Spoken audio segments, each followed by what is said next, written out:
What's going on, everybody? Welcome into the Blazers Uprise post-game show here on a Friday night. The Blazers lose in Mile High by a final score of 120-108. But there are some good things to talk about tonight, including a dominant Scoot Henderson performance. He finishes with 30 points, and Anfernee Simons pours in 29 and has a massive second half. And this team today, Eric, was kind of like two separate teams to me. And we're going to get into why. And we're going to get into why we needed to see more of what the Blazers flashed today earlier in the season, because there were some impressive runs going up against the defending champion Denver Nuggets. The Blazers going into this game were heavy underdogs, and they kept it relatively competitive for the most part of the game. Some defensive struggles end up dooming them. But we got some good things to talk about, man. Eric, how's it going? Oh, pretty good. It was unlike a lot of games this year where it seemed like it was getting out of control early on, and Scoot and the bench came in and rallied us back into this game, and I thought it was a lot of fun to watch for the most part. Yeah. So I'm looking forward to talking about that. First off, this stream is brought to you by BetOnline, our sportsbook sponsor for the entire season. Super Bowl right around... Oh, yikes. That's not good. BetUS, my bad. You can bet online with BetUS. Shout out to Eric for catching me there. Use our link in the description box below. We got Super Bowl odds later on in the stream that we are going to talk about. I'm looking forward to that. And looking forward to breaking down this game. Eric, let's just jump straight into it. Where do you want to start? You want to start with Scoot? You want to start with Ant, who also had a good game? You want to start with the struggles? Because there are multiple positives and multiple negatives to talk about from this game. So I'm curious where you want to start with this. Let's start with Scoot, because I thought, at least offensively, he was fantastic tonight, and I think it deserves the top spot. Yeah, so the apologies better be as loud as the disrespect that some people gave him earlier this year. Eric, I mean, this is another great game for him. This is another efficient game for him. He has 30 points on 15 shots against a really good team in elevation as well. Phenomenal offensive game, and he's finally getting confidence, and Chauncey actually plays him more than 22 minutes. And I love it. Look at that. He can actually play more than 22 minutes. Yeah, 37 minutes in elevation. Hits a 3 late even. Yeah. Hits a 3 late. I mean, Scoot is turning a corner. This is what we expected from Scoot, man. He got to the foul line a ton. I think he's going to start getting a little bit more of the benefit of the doubt with whistles. We saw that in this game where pretty much every drive, I think he did get fouled. He was putting the pressure on the defense, attacking the rim. I mean, he was phenomenal. So I want to hear your thoughts. You've voiced some concerns earlier in the season. Is he kind of massaging those concerns away? Like, is this what you were hoping for? I mean, honestly, I didn't really expect him to score like this much at all. Like, I kind of wanted him to be more of the playmaking type, but yeah, I mean, he's becoming. It's an elite skill to get to the free throw line. Pretty much every star player, hands down, has an ability to get to the foul line, and not only do that, but to make your free throws too at a high rate. That is a quality of a really good player. And that's been most impressive to me with this, with his good games lately, is he's finding ways to get contact, play through that contact, and draw fouls. And he's been hitting his free throws, and it's really nice to see that jump in just free throw rate in a short period of time in his rookie season. Sorry, I was muted. 2 assists in this game for him, 2 turnovers. Yeah, playmaking, would like to see a little bit more, but defenses are going to have to learn to respect him, and it's going to be on him to teach defenses to respect him, and that will open up his playmaking long term.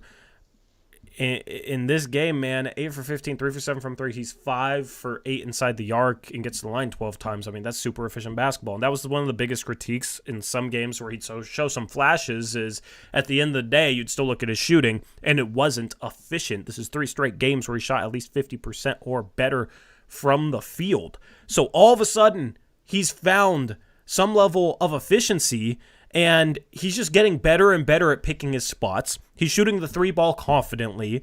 His form looks a little smoother. He's shooting 35.6% from 3 since coming back from injury earlier in the season when he started donning the goggles, right? That's a legitimate shooter, and there was some comments about how it's hard to play him at the end of games because defenses don't respect his 3-point shot, and I said, man, he's shooting well enough that, okay, we'll just give him the ball every time and tell him to shoot every time he's open because he's shooting the ball well enough, and he's getting to the point where he is a respectable NBA 3-point shooter, at least as of late. You know, of course, he could go through a slump, and maybe this is just a hot streak by his standards, but if he can keep this up, something that was a major, major worry at the start of his career coming into this season, and then he starts 2 for 24 from behind the arc to start his NBA career. His 3-point shot was such a worry of ours earlier in the season. I'm not really worried about it anymore. He may go through a slump at the end of the season. His percentage still isn't going to look too pretty, but I think it's going to look good enough that going into next year, some continued improvement, especially with how much his shot I think has improved this year, it's not something to even really worry about. And then everything else comes from defenders having to respect that 3-point shot. It makes everything else easier for him. And I don't think it's a coincidence that as he's started to shoot the 3-ball better and better, he's starting to be able to turn the corner more and more. He's starting to be able to get to the rim more and more. He's putting defenses in compromised positions, getting to the free throw line out of it. I mean, the scoring package is developing rapidly before our eyes. And this is all the more reason, we're going to have to get into this again today because there's another report. This is all the more reason why I think he needs to be starting after the All-Star break, starting after the trade deadline. And all the more reason why I think Malcolm Brogdon should and needs to get traded. Because there was talk the last couple of days about how, and people phrased it like this. I saw multiple people phrase it like Scoot isn't ready to have the training wheels taken off yet. He's not ready. It's funny how people were saying that to excuse him playing only 22 minutes against the Bucks, where we went on the postgame show and lamented that he didn't play more because I wanted to see if he could follow up a good first half with a good second half and build off that confidence. And then the very next game, what happens? He has a good first half, 17 points in the first half, and then he actually plays a legitimate amount of minutes in the second half. Chauncey keeps him in, and he builds off it even more, playing with a ton of confidence, and ends up with 30 points on 8 for 15 shooting. 30 points on 15 shots. Phenomenal stuff, and this is exactly why I lamented when he'd have a good first half, as of late, him only playing like 22 minutes. The first chance he gets to follow up a good first half with legitimate playing time in the second half, it looks great. And he made a couple mistakes today on the offensive end and, missed a couple of shots, but I think you just got to let him keep playing through that because every star caliber player will end up making mistakes and missing shots at some point in the game. Guess what? They're stars, though. They play 36 minutes a game. They're allowed to play through it. Obviously, Scoot's not there yet, but that's the hope, and I think at this point in the season, he's playing well enough to give him the chance to play through his mistakes because he is doing a lot of good things on the court right now, and it is absolutely awesome to see because he's the most important player this year. His development is so crucial, and it looked so rough early on, but lately, this is exactly what I was hoping for from him. Yeah, after the show or tomorrow or whatever, go check out Scorching Trails if you haven't already. Tori and Stephen Vaughn dropped a podcast today. But, man, I really wanted to argue with Stephen a couple of times just watching that show. So, again, the narrative, and Stephen said this many times on your show, that well, Scoot didn't play the second half last game because the Blazers really wanted that one, right? They really wanted to win. That was their Super Bowl, he said, right? And again, the point is it wasn't just one game. That has been happening multiple games for months during the season, right? Like it's been happening more than one time. And that is the problem, that it's not just the one game against Milwaukee. It's that this amount of leeway, this amount of scoot time is what we've been wanting from the beginning of the season. Like, why not just, we don't have a great record, throw it out there and let Scoot, like, if he'd been playing this amount of minutes ever since he came back from injury, who knows how good he'd be right now, right? Because he's doing fine even with the limited minutes, but maybe he's like even better right now because of that. Yeah. And that's all we want, is to get to the point where we're not questioning whether we can even play Scoot in the second half of games. Like, that question is ridiculous for a rebuilding team. He should be getting all the minutes that he needs and is able to handle in the second half of games. Yeah, and I understand coming back from injury, you want to try and build his confidence because his confidence was in the ground. Right, yeah. Let him come off the bench, but you can still play him. Yeah, 100%. That's my thing, is continue to try and build towards him being the full-time starting point guard, right? Build towards his future stardom. And after he comes back from injury, with him lacking confidence, I understand bringing him off the bench to not just throw him to the wolves, throw him to starters, and maybe cut his minutes a little bit shorter and try and build his confidence that way. I wasn't arguing with their decision to bring him off the bench after he came back from injury, but he's been playing well enough lately that his minutes should have risen, and they didn't. And that was my biggest problem, is this whole season is about building him up and developing him, as well as developing Sharp, developing etc. There's other things that the season is about, but I think his development is the number one priority for this organization right now. Development implies progress, and when a dude is making progress, when a dude is playing better, it never made sense for me not to give him more responsibility when his development reigned paramount over the entire season. So that was always my problem. And now you see a game like this, man. I mean, he's been arguably the Blazers' best guard the last 3 games. Better than Brogdon, better than Ant. Like, he's legitimately making a case recently that he's playing the best out of any Blazers guard, which is impressive, And that's saying a lot, considering Brogdon and Simons are very talented players. At the end of the day, he has to play 30 minutes a game, at least if he's playing like this. At the end of the day, what they have to do at the end of this game, they had to play Brogdon, Ant, Scoot, which that lineup is going to get absolutely killed defensively. We're going to talk about the defense, but they're being forced to play 3 guard lineups in order to get Scoot enough minutes because they have Brogdon, and that's without Shaedon Sharpe in the picture. So this game, as much as any, shows exactly why the Blazers need to trade Malcolm Brogdon. Exactly why. Because Sharpe's going to come back. Scoot keeps playing like this. Scoot deserves 30 to 35 minutes a game. Sharpe's going to deserve 30 to 35 minutes a game. Simon's going to deserve 35 minutes a game. You got Thibault out there. Probably Jeremy still with the 3. It just does not work at the end of the day, minutes-wise. And I don't want Chauncey to cap Scoot Henderson in any sort of way for the rest of the season, because the way he's turned the corner right now, I think even if he goes through a little bit of a rough patch, I think you should still be playing him 30 minutes a game, because he's building confidence, and I think he's going to bounce back from his struggles quicker and quicker as the season and his career progresses, because that's what stars do, right? They have a hiccup, struggle, they bounce back. They then go make a play. It's a next play mentality.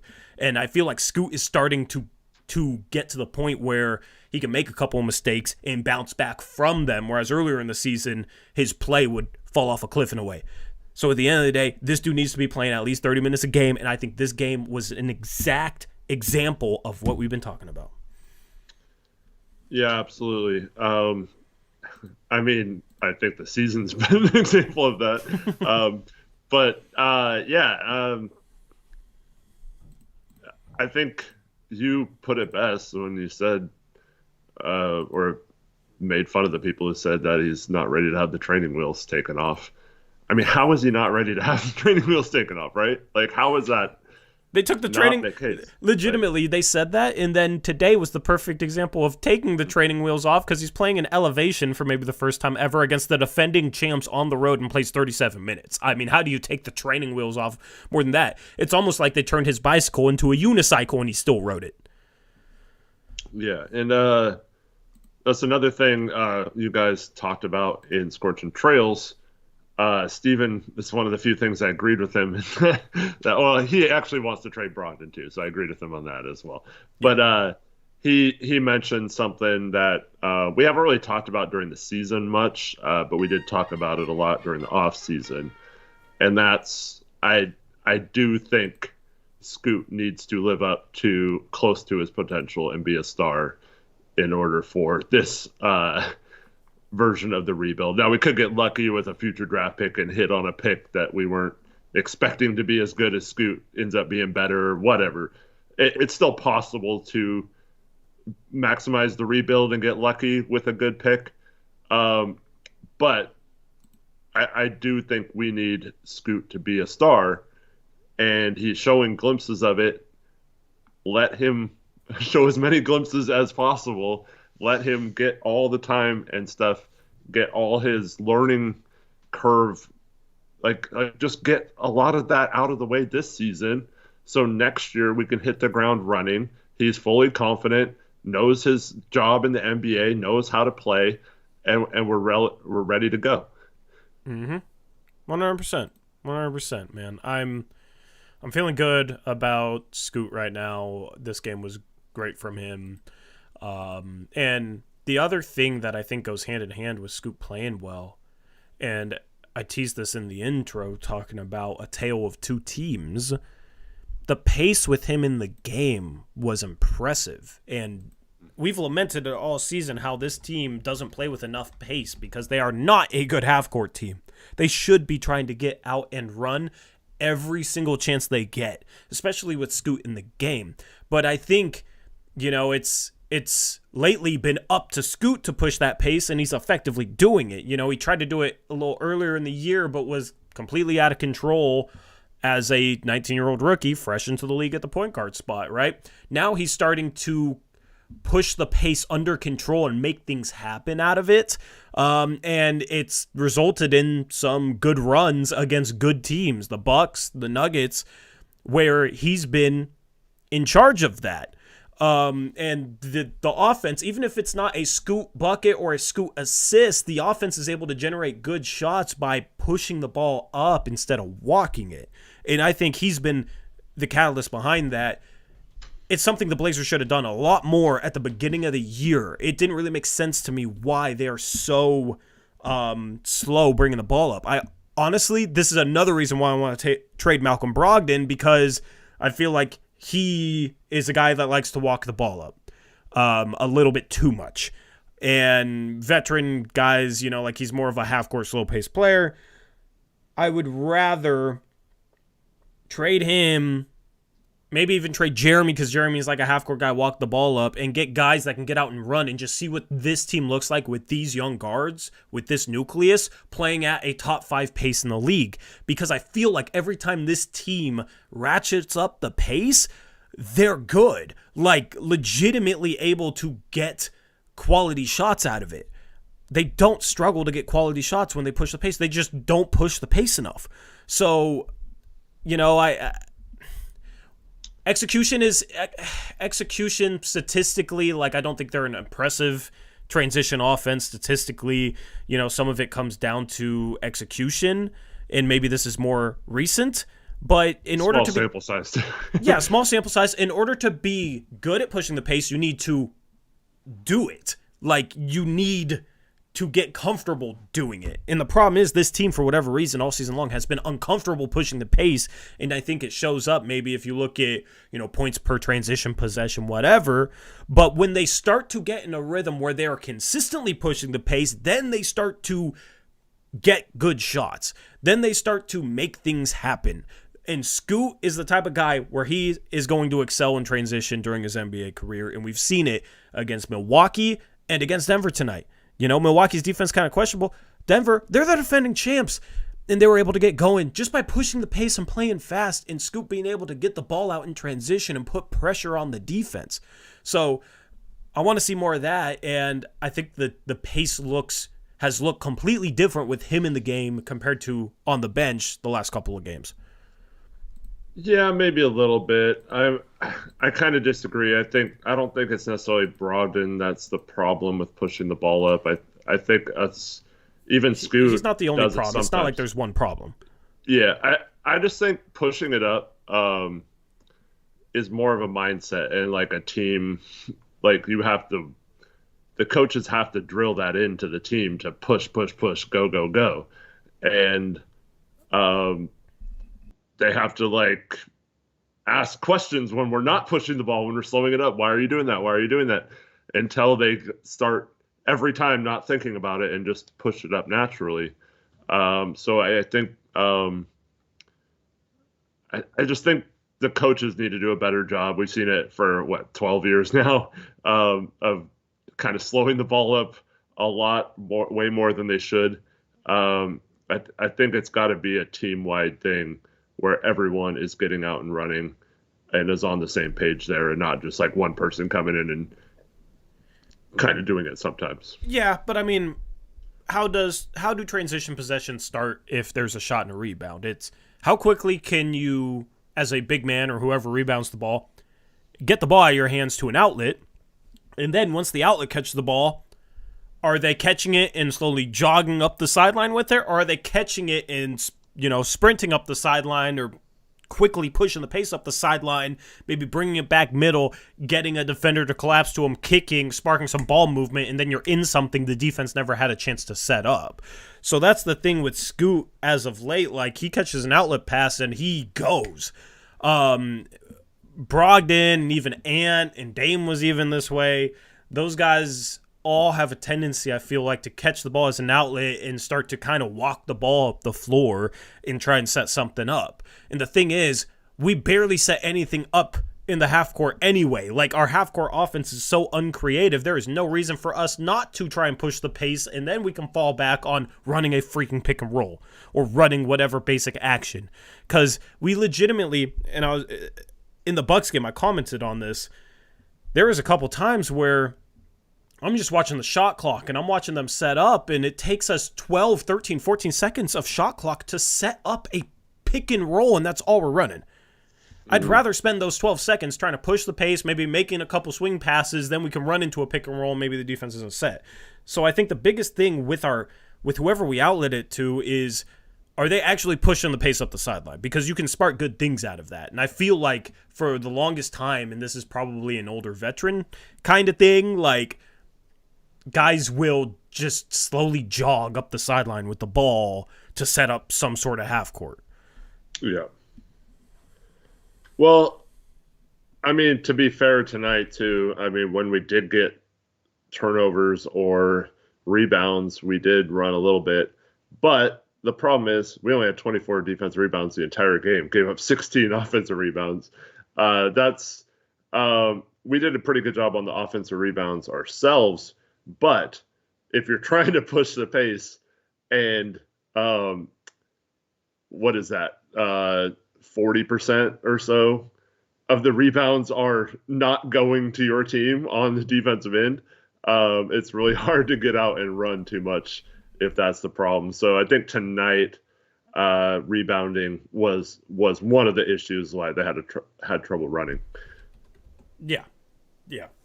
There's somebody in chat saying, like, what did Brogdon do to deserve this slander, blah, blah, blah. This is nothing even to be critical of Brogdon. If we had a good half-court offense, it wouldn't really be that much of a problem. It's more so we're a young team. That's our direction, right, in terms of our roster. But a young team, I think, with athletes should also try and get out and run a little bit more. And Brogdon, in my opinion, doesn't really fit that as much as a guard lineup of Scoot, Ant, Sharp does. So, and then there's conversations in chat like Brogdon wants to be here, right? And there's another comment that says, always chasing out guys out of town that want to be here. My whole thing is, okay, so if we have a bad roster and every player on the roster wants to be here, does that mean that we should just accept that and be bad for the next 10 years? We got to become better, okay? It's not just about, oh, this player wants to be here, so we should keep him. It's about what's best for the team, right? And Brogdon, I think, if you trade him to a playoff team, would be happy playing for a playoff team too. It's not like you're trading him to somewhere where he's not even going to want to play basketball anymore and he's going to want to retire, okay? At the end of the day, the Blazers need to become the best possible team, and that involves some tough decisions, trading guys away that want to be here. So, yeah. Well, I mean, what do you think Brogdon's going to say? No, I hate it here. I want to be traded. Like, he's not that kind of guy, right? Yeah. Like, he's a nice guy. Like, he's not gonna say that crap. And he can be fine with staying here, and he can be fine with being traded. Like, it doesn't have to be one or the other. I'm sure if he gets traded to a good situation, he's fine with that. I'm sure if he's kept here past the deadline, he's also okay with that. He probably didn't want to get traded from Boston this past offseason. Yeah, and that's fine. I mean, now that he did get traded from Boston, or after the failed trade to the Clippers, he did. Now he's saying like, "Oh, it's so nice to be in Portland, a place that wants me to be there." It's the Wes Matthews thing. It's kind of annoying to me, but like, I mean, a lot of players have to have that edge. It's like LeBron's always talking about, I'm not supposed to be here. I'm just a kid from Akron. Like, dude, you're like the most physically gifted athlete of all time in the history of sports. Yes, you are supposed to be here. You have chosen one tattooed across your freaking chest for Pete's sake, man. But like, yeah. It's just like those kind of athletes have to, like, they have to have that kind of grind and that edge to them, and there's nothing wrong with that. It's good to have that, but I don't think like Brogdon's like, oh, I want to spend the rest of my career if you really gave him true serum.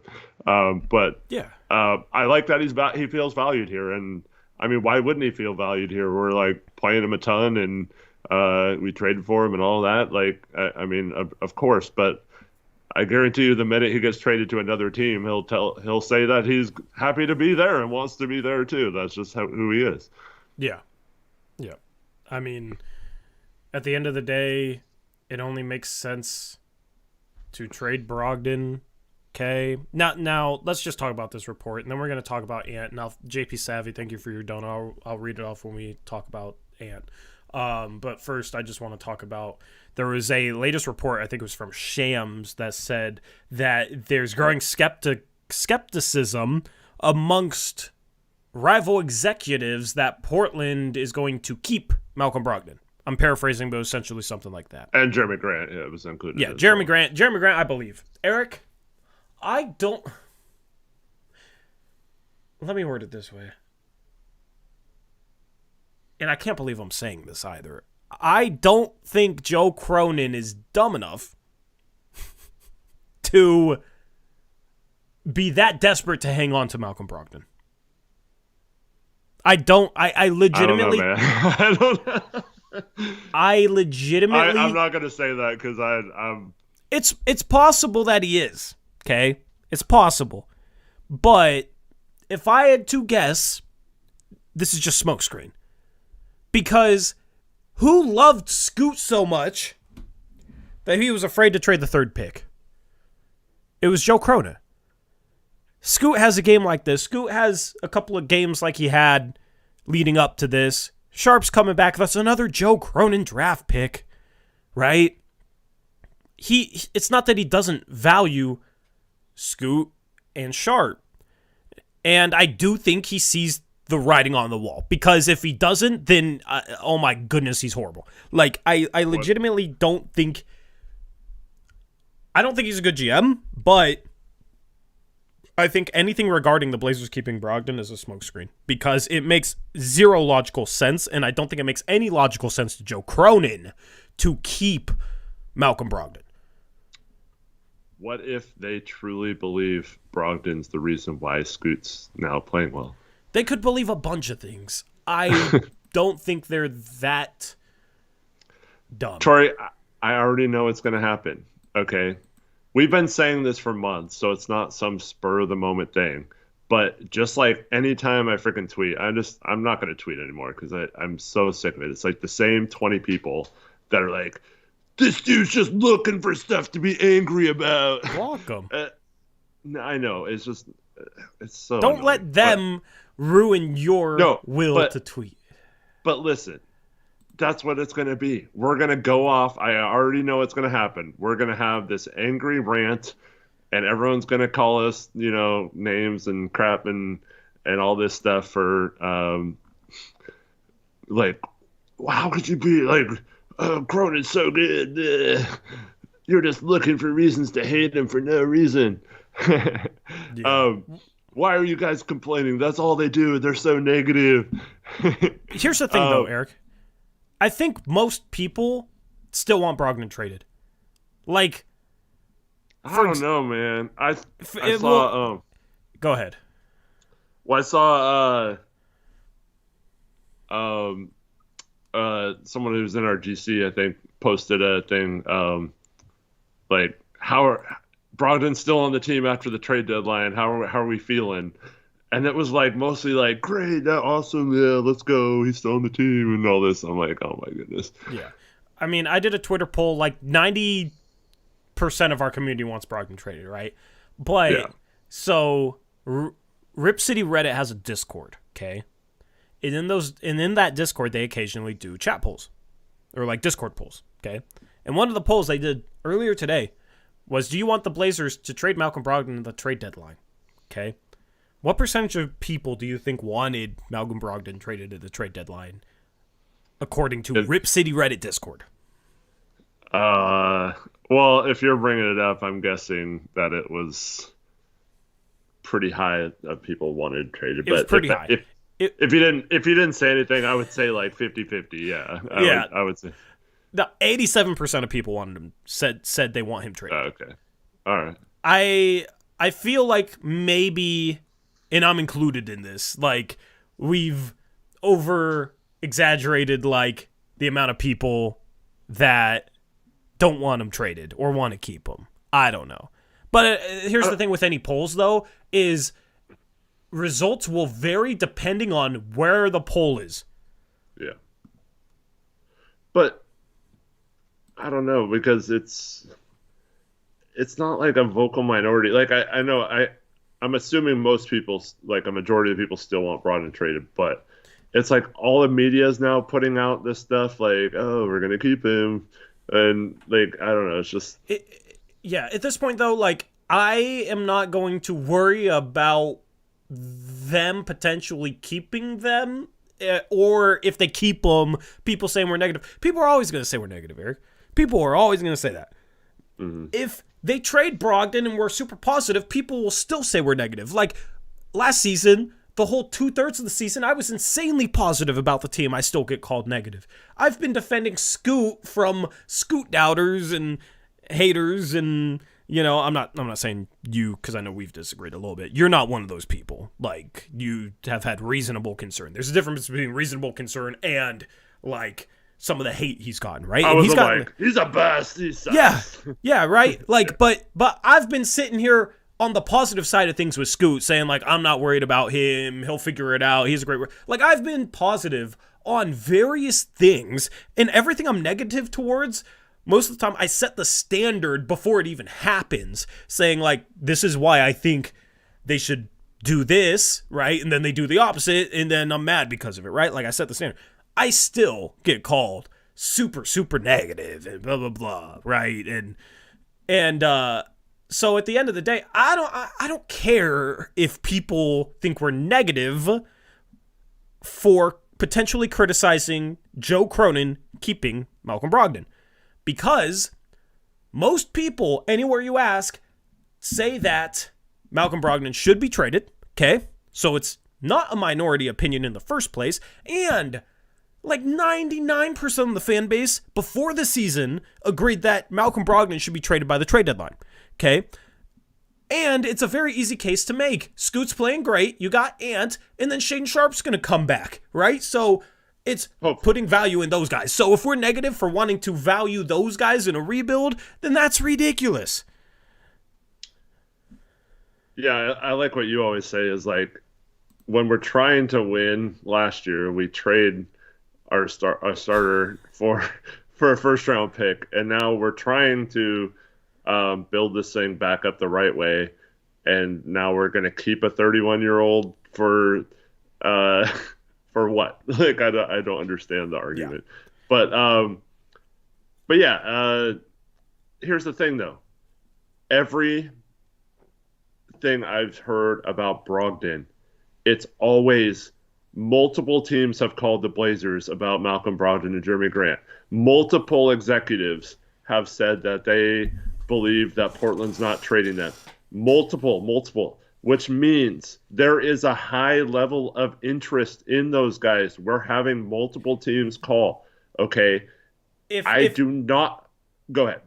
Well, I'm going to say, if you were GM, would the same reports be coming out because of the way that you'd handle it to try and drive up the price?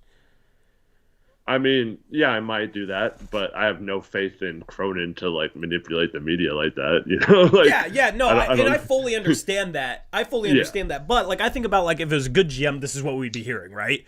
So at the end of the day, maybe he's being smart, and I don't trust that he is. Just like you, I don't trust it. But when we're gonna find out on Thursday, at this point, I'll just wait and see if he's actually handling this smartly or not. And then we'll just react, you know? Like, so, smart thing would be this is a smoke screen. So maybe I'm being a little optimistic, but that's just kind of where I'm at. Yeah, well, the thing is, though,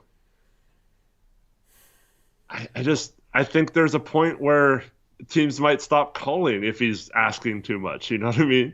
And being too like stubborn about it or like too smoke screeny about it, you know? Like there's a point where maybe it becomes like a usury situation where teams just like give up because they think we're being ridiculous when Cronin thinks he's just upping the price on it or whatever. But I'll go. I mean, Randy's setting me up for this. Glad you guys know what each team is offering for Brogdon to be so convinced of what Brogdon is fetching.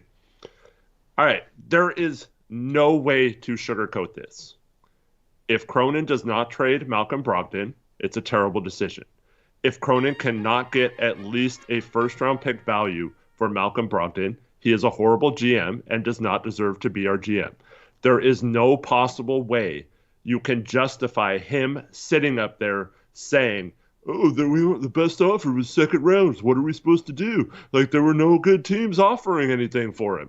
That is a bunch of hogwash. If he does not trade him, he is choosing to keep Malcolm Brogdon. If he is not good enough to be a GM to maximize Malcolm Brogdon's value right now, that is 100% an indictment on Joe Cronin, not that other teams aren't offering anything. How many times does he get the excuse of, oh, well, no other team was doing anything? The third freaking pick, Scoot Henderson, no team was offering anything good for him. Are you kidding me? Like, I don't care what you think you heard or whatever you think. If you want to believe that Joe Cronin just sits there and gets no good offer for any of his players, especially a veteran point guard who was sixth man of the year last year and is having a really good year, there's nothing but positive vibes around him right now. There's no like negative injury connotations. There's no negative attitude connotations with them. And Eric, a team tried to trade a first-round pick for him. It was the 30th pick, but a first-round pick for him last offseason when there was negative injury connotations around him. So now his value, if you just think logically for a second, could only have gone up from that. So how is he not getting offered a first? And if he gets offered a first, the trade should happen because part of the value of trading Brogdon is that you're clearing minutes for Scoot and Sharp and Simons. But that's the problem, is like we can sit here and think logically and people will be like, you don't know what any other team is offering. Just stop and think logically for 2 seconds. Eric, I don't want to keep going. I don't want to keep going with this dude because this dude doesn't listen. He just is a terrible listener and always tries to think of some smart ass response instead of actually thinking logically and listening because that's just not what he likes to do, I guess, which is fine, whatever. But that was the whole thing with the trade, right? When we got Brogdon, like, oh, well, add another first round pick to our stockpile of picks for Dame because we're going to get one for him. And now these people are like, oh, well, he's such a good mentor for Brogdon. Like, and what if Joe can't get a first round pick now? What made his value change? Like, I don't understand.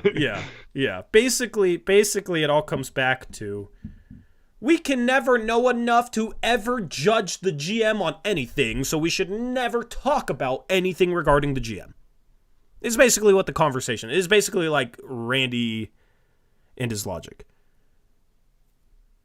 Okay. But that's the problem is like we can't analyze the coach because we don't know what's going on in the locker room and, you know, the roster. If they ever don't do something, it's always the roster, never the coach. So we can't analyze the coach or talk about the job that he's doing. Okay, and we can't do the same with the GM either because you guys don't hear trade negotiations, right? So how could you ever... Basically, we are not allowed to talk about anything regarding the coach or the GM. Okay. Yeah.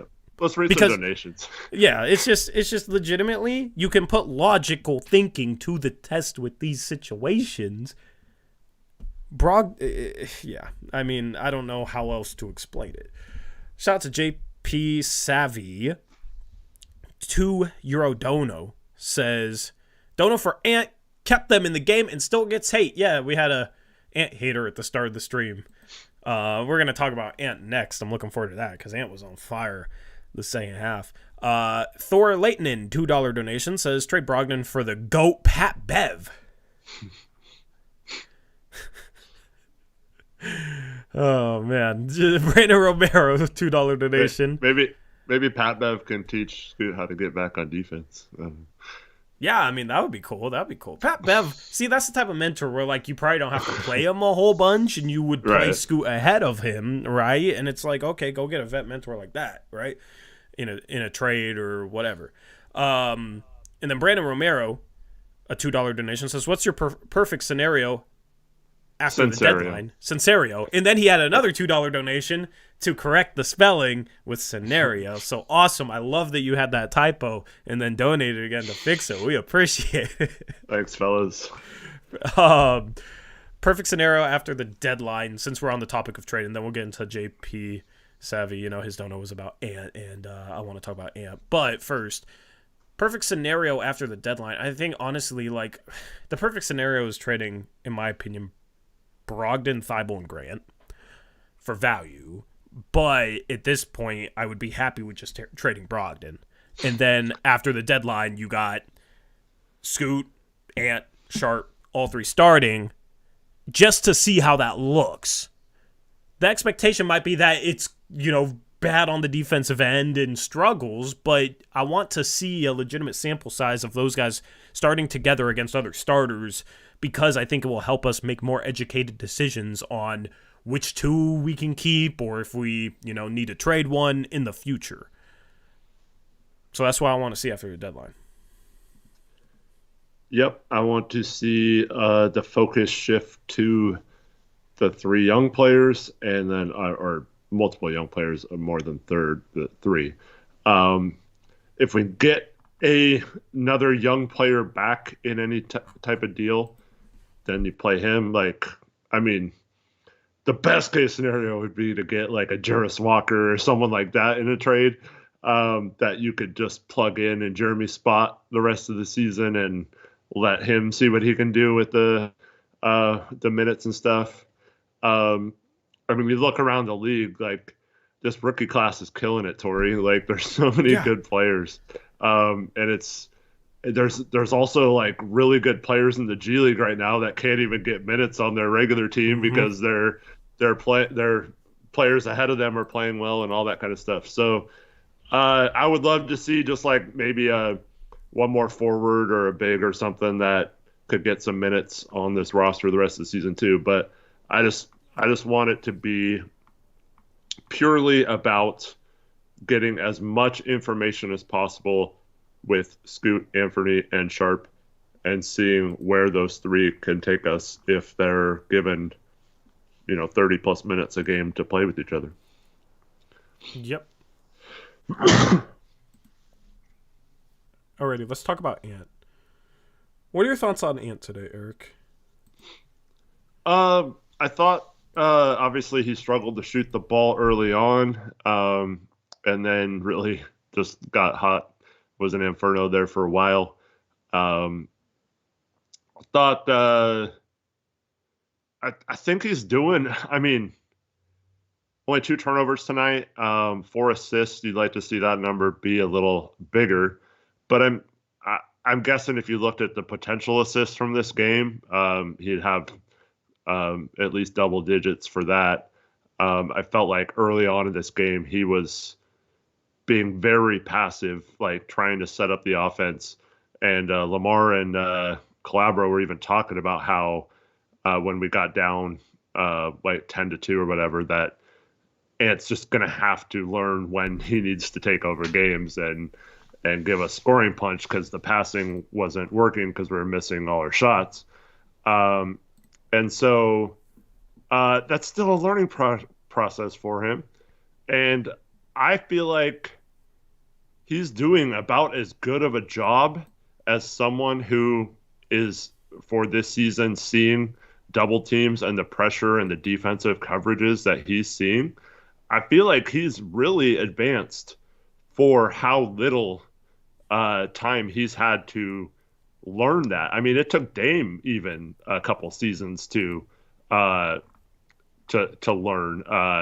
how to deal with pressure. Like, go back to the Pelican series. I mean, that was Dame's 6th season in the NBA? Yeah. The Pelican series, yeah.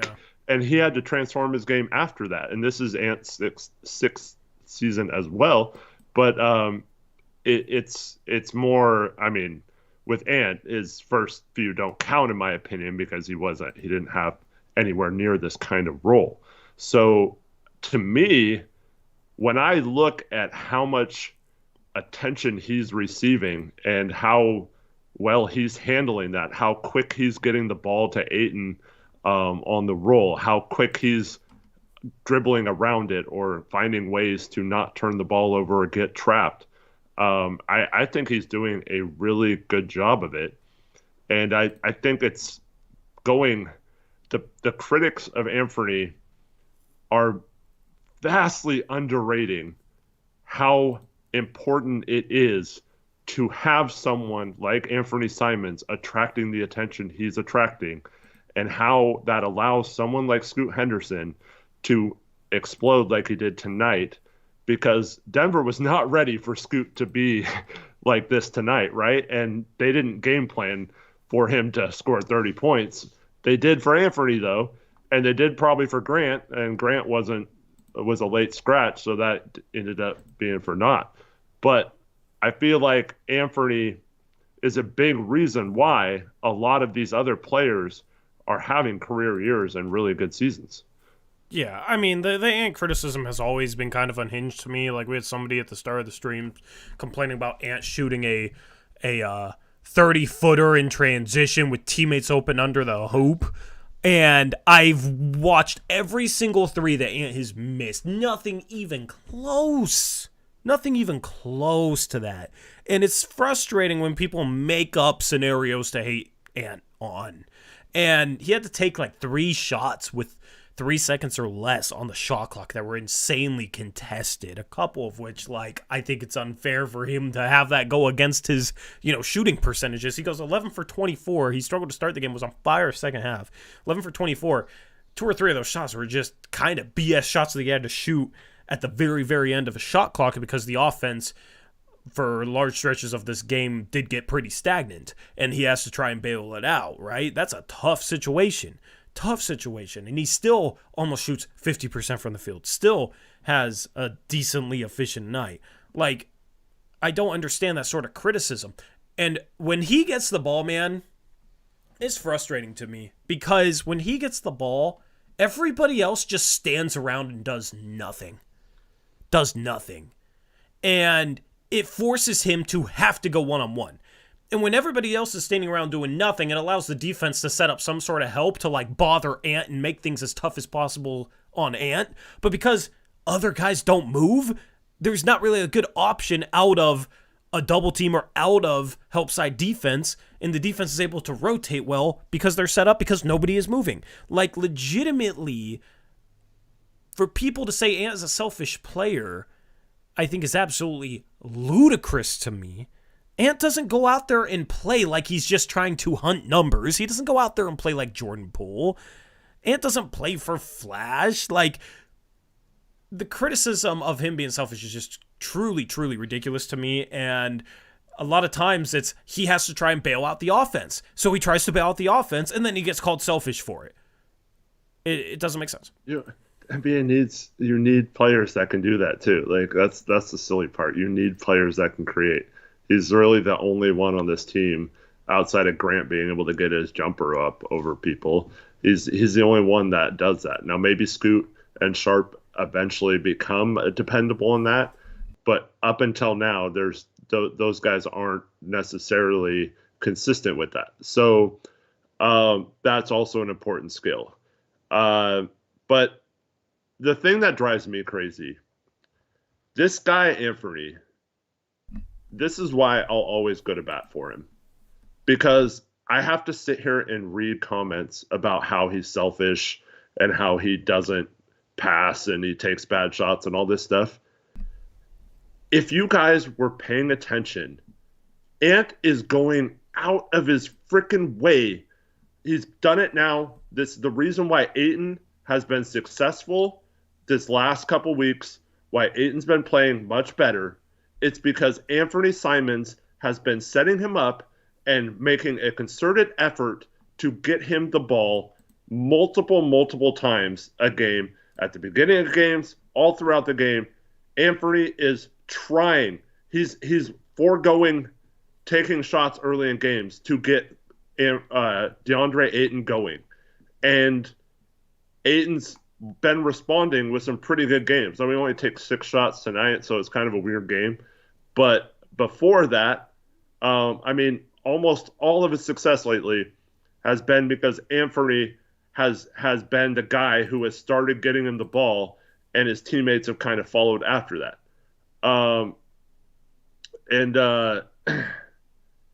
I just think it's just like people just want to believe that he's just some 6-man scorer that doesn't do anything else. And man. And I hear this argument. You guys, once again, I'll bring up Scorching Trails. Steven brings up that he's not a number one option. Well, it doesn't mean he has to be our number one option. We don't have to have him be our best player moving forward. That's why we're accumulating draft picks. That's what a rebuild is. You want to get really good players, right? Like, it doesn't mean the players you have right now have to be your best players or you're screwed or whatever, right? So there's still lots of things we can do. And I mean, I just see we get this comment, and it doesn't even look to pass the ball. He doesn't set anyone up. Like, he did it. Like, go look at the first 6 possessions of this game. Like, that's all he did was try to set up teammates. Like, what are you even talking about?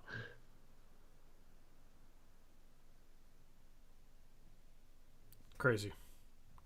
I mean, and then you got this dude arguing about Ant's 30-footer when initially, I believe he said it was in transition. The only 30-footer Ant shot was with 2 on the shot clock,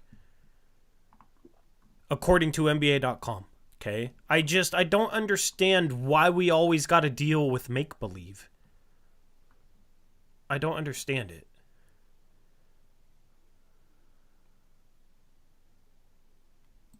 Anyway. But, okay, so Kyle says Steven's trying to say if Ant is our number one choice, that's not a good outlook. But people use that to knock him. So he said he'd be the third option on any contender, right? That's what he told you on the show, right? Yeah. Okay, so... And I don't really disagree with the premise. But it's not like a criticism. You can argue, you argued with him maybe second or whatever. That doesn't even matter, right? But that's our whole point, right? Is Malcolm Brogdon the number one option? No. on a championship team? No, he loves himself some Brogdon. Okay. And we're hoping Scooter Sharp is right. We're hoping like that's still yet to be determined. We have no idea yet. Yeah. I mean, if Scoot plays like this, like we're gonna be all thinking he can be right. But okay, like I don't understand the premise of, well, he'd be a third option on a good team. Okay, well, so we have our third option on a championship team. That's great. That's why we need to trade Brogdon to get as many draft picks as possible, so we have as many shots of getting the 1 and 2 options, right? Yeah. Even if we already have that on our roster, if Ant's like our 4th or 5th option, then we're even better, right? Yeah. That's the whole point of the rebuild. You got to identify the core pieces. Brogdon is not a core piece in 3 years. He'll be like 34, and like, so we want to find that 1 or 2 option. No one is saying that Anfernee has to be our best player because he's our best player right now. He has to be our best player for the next 10 years or whatever. Like, it makes no sense to me. How is that a knock on him that he's our best player right now, but probably isn't our best player on a championship team? He'd still be really freaking good. I don't get it. He either has to be our best player or a 6th man and sucks. Yeah. It's just hilarious to me, Eric. Until 2 minutes left in the second quarter, Ant only took 4 shots. So that means he probably played like roughly 18 minutes in the first half, right? He plays like 36 minutes a game. In this game, he played 37. So like 18 minutes in the first half. For the first 16 minutes, he took 4 shots. But we got people saying, he never looks to pass. He only looks to shoot. And he had the ball every possession, that pretty much. Yeah, he literally didn't shoot the first 4.5 minutes of the game. The first shot he shot was a like semi-open 3 with like 5 on the shot clock. Okay? Not a selfish shot. Not a selfish shot at all. You want him taking that shot with 5 on the shot clock, okay? Second play wasn't even a shot. He tried to drive and then tried to pass the ball, and it got tipped. And NBA.com, at least according to their highlights, has it listed as he got blocked by KCP. It wasn't even a shot. He was trying to pass. It was actually a miscalculated stat, okay?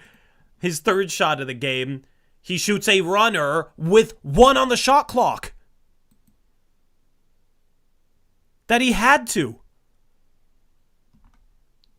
The fourth play was when he pushed ahead in transition and tried to beat the defense down, and it got blocked by Jokic out of bounds, and it was still Blazer ball. Those are the only shots he shot in like his first 16 minutes of play. But we got people in here that say he never looks to pass. Like, rewatch the first half of this game. Then, please.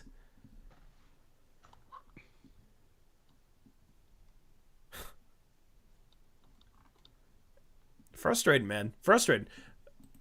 It's not selfish. Like, we gotta stop we gotta stop chasing narratives just to chase them. Also, when we have Sharp back, I'm excited to see, because Anfernee and Sharp didn't get a lot of time since Ant's been seeing this kind of double team almost by every team, right? So I'm excited to see if Sharp can take advantage of that. Go back to last season where he was cutting a lot more, and maybe Ant can throw some lobs up there. It's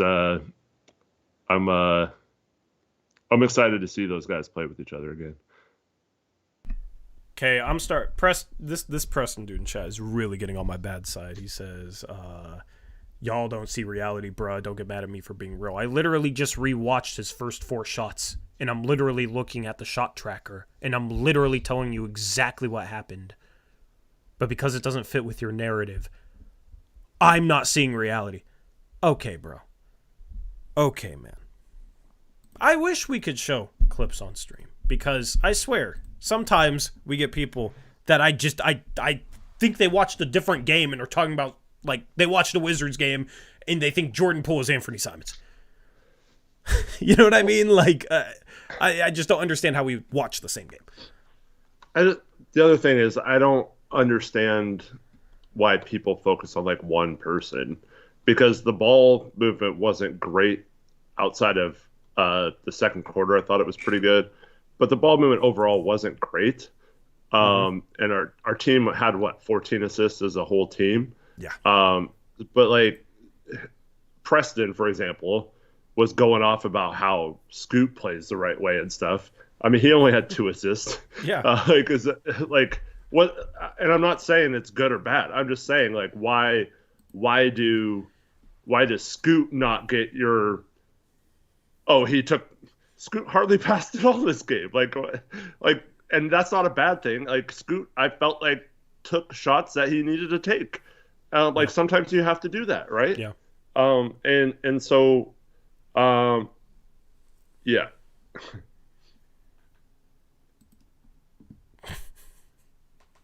Oh my God, you just can't have a conversation with some people, Eric. no. It's whatever, bro. It's whatever. I mean, okay, buddy.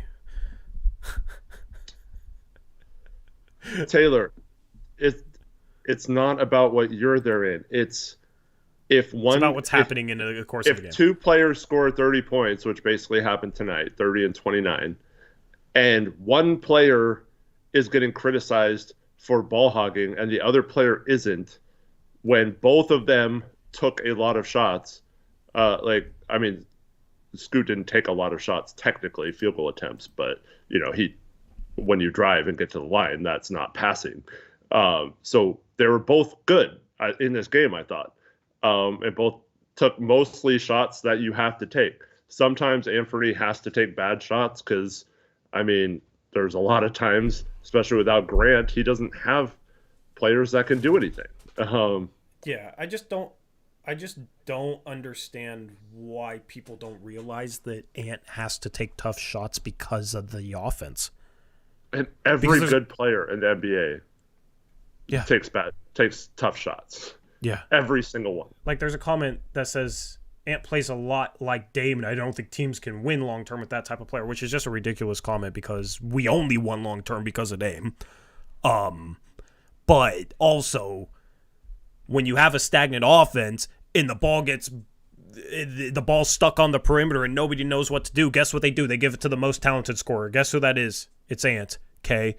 So the ball gets to Ant, and then everybody stands waiting for him to do something, and he has to do something, so then he tries to do something and gets called selfish for it. I don't understand why people can't realize that this offense, more than anything, contributes to that. And I don't understand how this dude can shoot 4 times in his first 16 minutes of play and people can come in here. That's a fact, by the way. That's a freaking fact. That's like an inarguable fact, but I'm delusional for stating facts. Okay, that's an inarguable fact. He literally only shot 4 times until 2 minutes left in the second quarter. Okay, but yet people say, oh, he didn't try and set anyone up. He never looks to pass. It's just BS statements. Oh, Preston's a Blazer fan. You're just a Dame fan, Tori.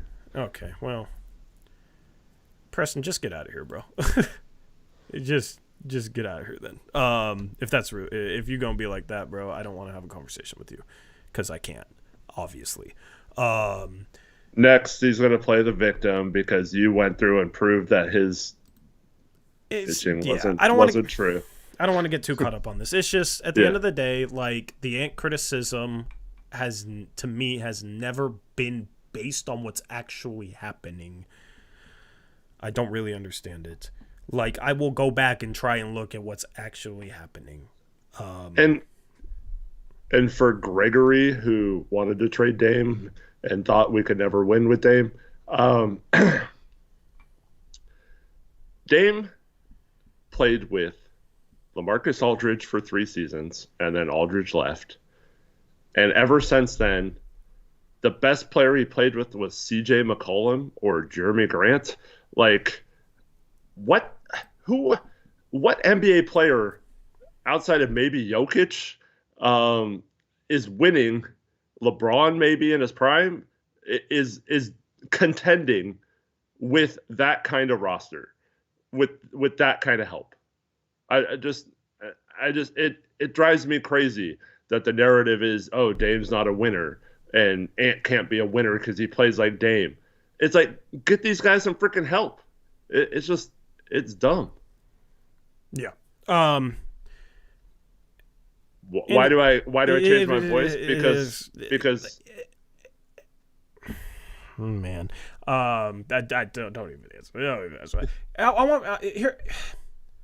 If you get the ball, think about it from a player's standpoint. Okay, if you get the ball and your 4 teammates are standing around staring at you, guarded, what do you do? Legitimate question. Okay. What do you do in order to not be selfish? Like, I feel like people don't actually think of it from the perspective of like being stuck in a stagnant offense. Anyway. That is a lie. Anyway. Eric, who else do you want to talk about on this team?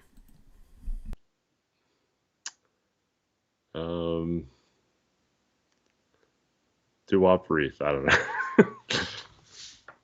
Yeah, so Uprise in this game, 3 for 4, 2 for 2 from 3, continues to shoot it efficiently, 10 points, 4 rebounds, 21 minutes. He actually almost played as much as Ayton, and Ayton wasn't in foul trouble. I was a little surprising to see that because Reith's minutes have been around 12 to 15.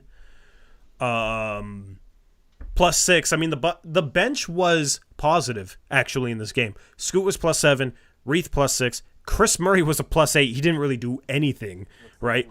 You look at the starters. The starters were negative, major negatives. Jabari Walker, minus 25. DeAndre Ayton, minus 16. Tamani Kamara, minus 11. Anfernee, minus 20. Brogdon, minus 10. The starting unit as a whole struggled. And I think the starting lineup, it's tough when Jeremy's out because both Jabari and Tamani are people that you can kind of leave open at the three-point line. And Ayton doesn't shoot threes. Okay, so the spacing was already screwed. Tamani, Jabari, and DeAndre Ayton, none of them are going to create their own shots from the perimeter, right? And that's why a lot of the responsibility in the end does ultimately fall back to Anfernee Simons, where he has to try and make something happen. Okay. Starters struggled. I think part of it was due to a little bit of a lack of spacing because you had Kamara, Jabari, and Ayton out there. I don't think that works because, unfortunately, that's 3 non-3-point shooters.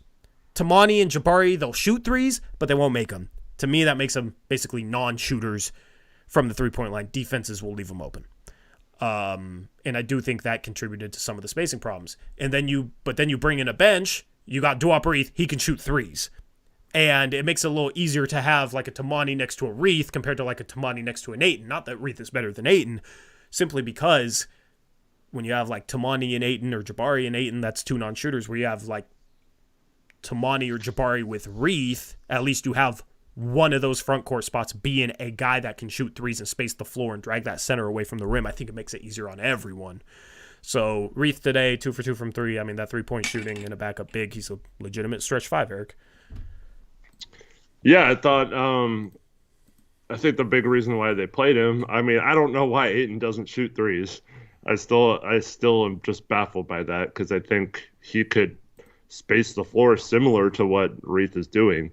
But Reith played a lot simply because it brings Jokic out, or they have to adjust their defense when he's in. And it definitely opens up the offense. Now, Reith was not good on defense, except for one play out of nowhere, blocked someone at the rim.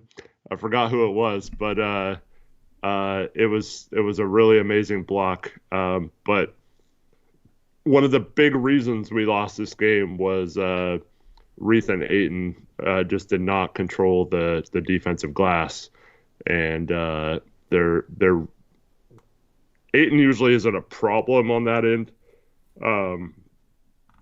But Reith's rebounding has been pretty tough most of the season. So he has some good things and some bad things, but I do think at least offensively he really helps clear the paint a little more than Ayton's doing right now. Yep. Let's talk about Tamani and Jabari because they start together. Just kind of brought them up. I mean, those two kind of rough. And Jabari is, if Jabari could just shoot threes, Eric, he'd be such a good role player. I just think with his inability to shoot threes, it causes some problems on the offensive end. If he had 4 shooters around him, then I think it'd be fine, but it's more so just a combination of some of these guys, like the combination of Kamara and Walker, and I'm just a little disappointed in the fact that like neither of those guys have seemed to figure it out from 3. Yeah. So what are your thoughts on just either one of those guys or whatever? Well, like Jabari was 1 for 4 at one point in this game, and he seemed to. It's just this isn't Jabari's fault necessarily because he's not like out there running to the ball or anything. But I mean, I think there's a reason why so many times early in this game he ended up with the ball, and was wide open or. Didn't like they were trying to stop other players, and it's just when he's struggling, it's kind of frustrating to watch. Jabari shoot 4 or 5 times before Ant does, and all that kind of stuff. So, but I do think he makes up for it a lot in the second half. He caught the ball, didn't even hesitate, drove right in on the defense, caught him off guard, and got an and one. I do think there's some things he can do. I think you are right though. Eventually, he's got to at least hit like 35% from 3. Like it's the Mo Harkless thing, right? Like the years he shot above 35% were pretty good. The years he didn't, we kind of struggled with that. So. I think we just got to find a way to either not camp him out in the corners or I don't know what the solution is, but with him starting with Ayton, Ayton's usually around the middle of the key, so you can't really play him in the paint or anywhere near the post position or anything like that. So I don't know what the solution is. It's just I do think he's been fine, but he's like I don't know. I don't know if he's the right fit with the starters, but he has had some good games with the starters. So I don't know if that's necessarily true either. I'm torn, Tori. Yeah, if you can't tell. Yeah, I'm torn on both these guys, man. Like I'm especially torn on Tamani, though. Like he was so good defensively to start the season. He had some good defensive moments against Milwaukee. I know he's just a rookie. I mean, he goes 3 for 6 from the field, 4 for 4 from the free throw line. That's 10 points, right? So, like, that's solid. I just feel like he's regressed all season from 3, like, instead of improving. And that's the part that kind of bugs me, is in preseason and at the start of the season, like, there were some games where he'd hit a couple threes. And his last 10 games, he's shooting 12% from 3, Eric. He's out 28% from the season. His 3-point shot, for whatever reason, just keeps regressing and regressing. And that's the part where it's like, man, one of those guys, he's athletic. I think he could get better, maybe attacking the rim, finishing, just like Jabari has this past season, right? But at the end of the day, it's hard to attack when you can't shoot the 3. Because defenders can just give a gap, give a cushion, and use that cushion to stay in front of you and not let you get by them and not let you beat them off the dribble. And they're not going to close out hard where you can blow by them. And that's the thing with Tamani, is it legitimately just comes down to, can he make threes? Because if he can make threes, I think he can be a good offensive player. You know, he had that dunk, that lob. Like, I think he can cut a little bit. I think he was cutting a little bit more to start the season, so I want to see him get back to that. But he can kind of contort. Most of the time the finish isn't there, but, you know, I think that can be tapped into a little bit. it's just the 3-point shot for both these guys that is really, really. They look okay too. I know, that's the other thing that drives me crazy. Both of them look okay. And Jabari was a shooter in college. Jabari had a game in college where I fell in love with him because he hit like 5 or 6 threes against, I believe it was Arizona, and like one or two of them were pull-ups off the dribble. And yeah, it was. Like, you love Jabari as a prospect. That was with the thought that he would come in and like knock down threes. If he came in and knocked down threes, I mean, that would have been so spot on. Like, he would be such a great role player, especially for where he was drafted, if he could knock down threes on top of all the little things he does. I'm not saying he shouldn't play. I'm not saying, I'm trying not to be too negative on Jabari because he does do a lot of good things. He's finishing better. He's learned how to dribble drive a little bit. He gets rebounds. He plays with a lot of energy, plays with a lot of hustle, good attitude. Like, there's so many good things to say about Jabari, where that's why it just kind of sucks, man. Like, if he could only just consistently hit threes. Yep. Yeah, I thought his 3-point shot would be a little more locked in. Yep. 29.9% on the season. I mean, he's been shooting better the last 10, I guess, 36% according to ESPN. It's just, teams still don't respect it, though. And that's the problem. Other players you want to talk about? Who have we not talked about? Brogdon, I guess, 5 for 13, 0 for 2 from 3, had 8 rebounds, 6 assists, 11 points. My hope is, Eric, that he's played his last game as a Blazer already. My hope is that he sits next game. Next game is the last game before the trade deadline. My hope is that they sit him, start Scoot next game, try and build off this performance, and go into the deadline looking to trade Brogdon. That way you're not risking injuring him in the final game before the trade deadline. We'll see what happens with that, but that's my hope. Who did you say, Thibault? No, Brogdon. Brogdon. Okay, sorry. My hope is that...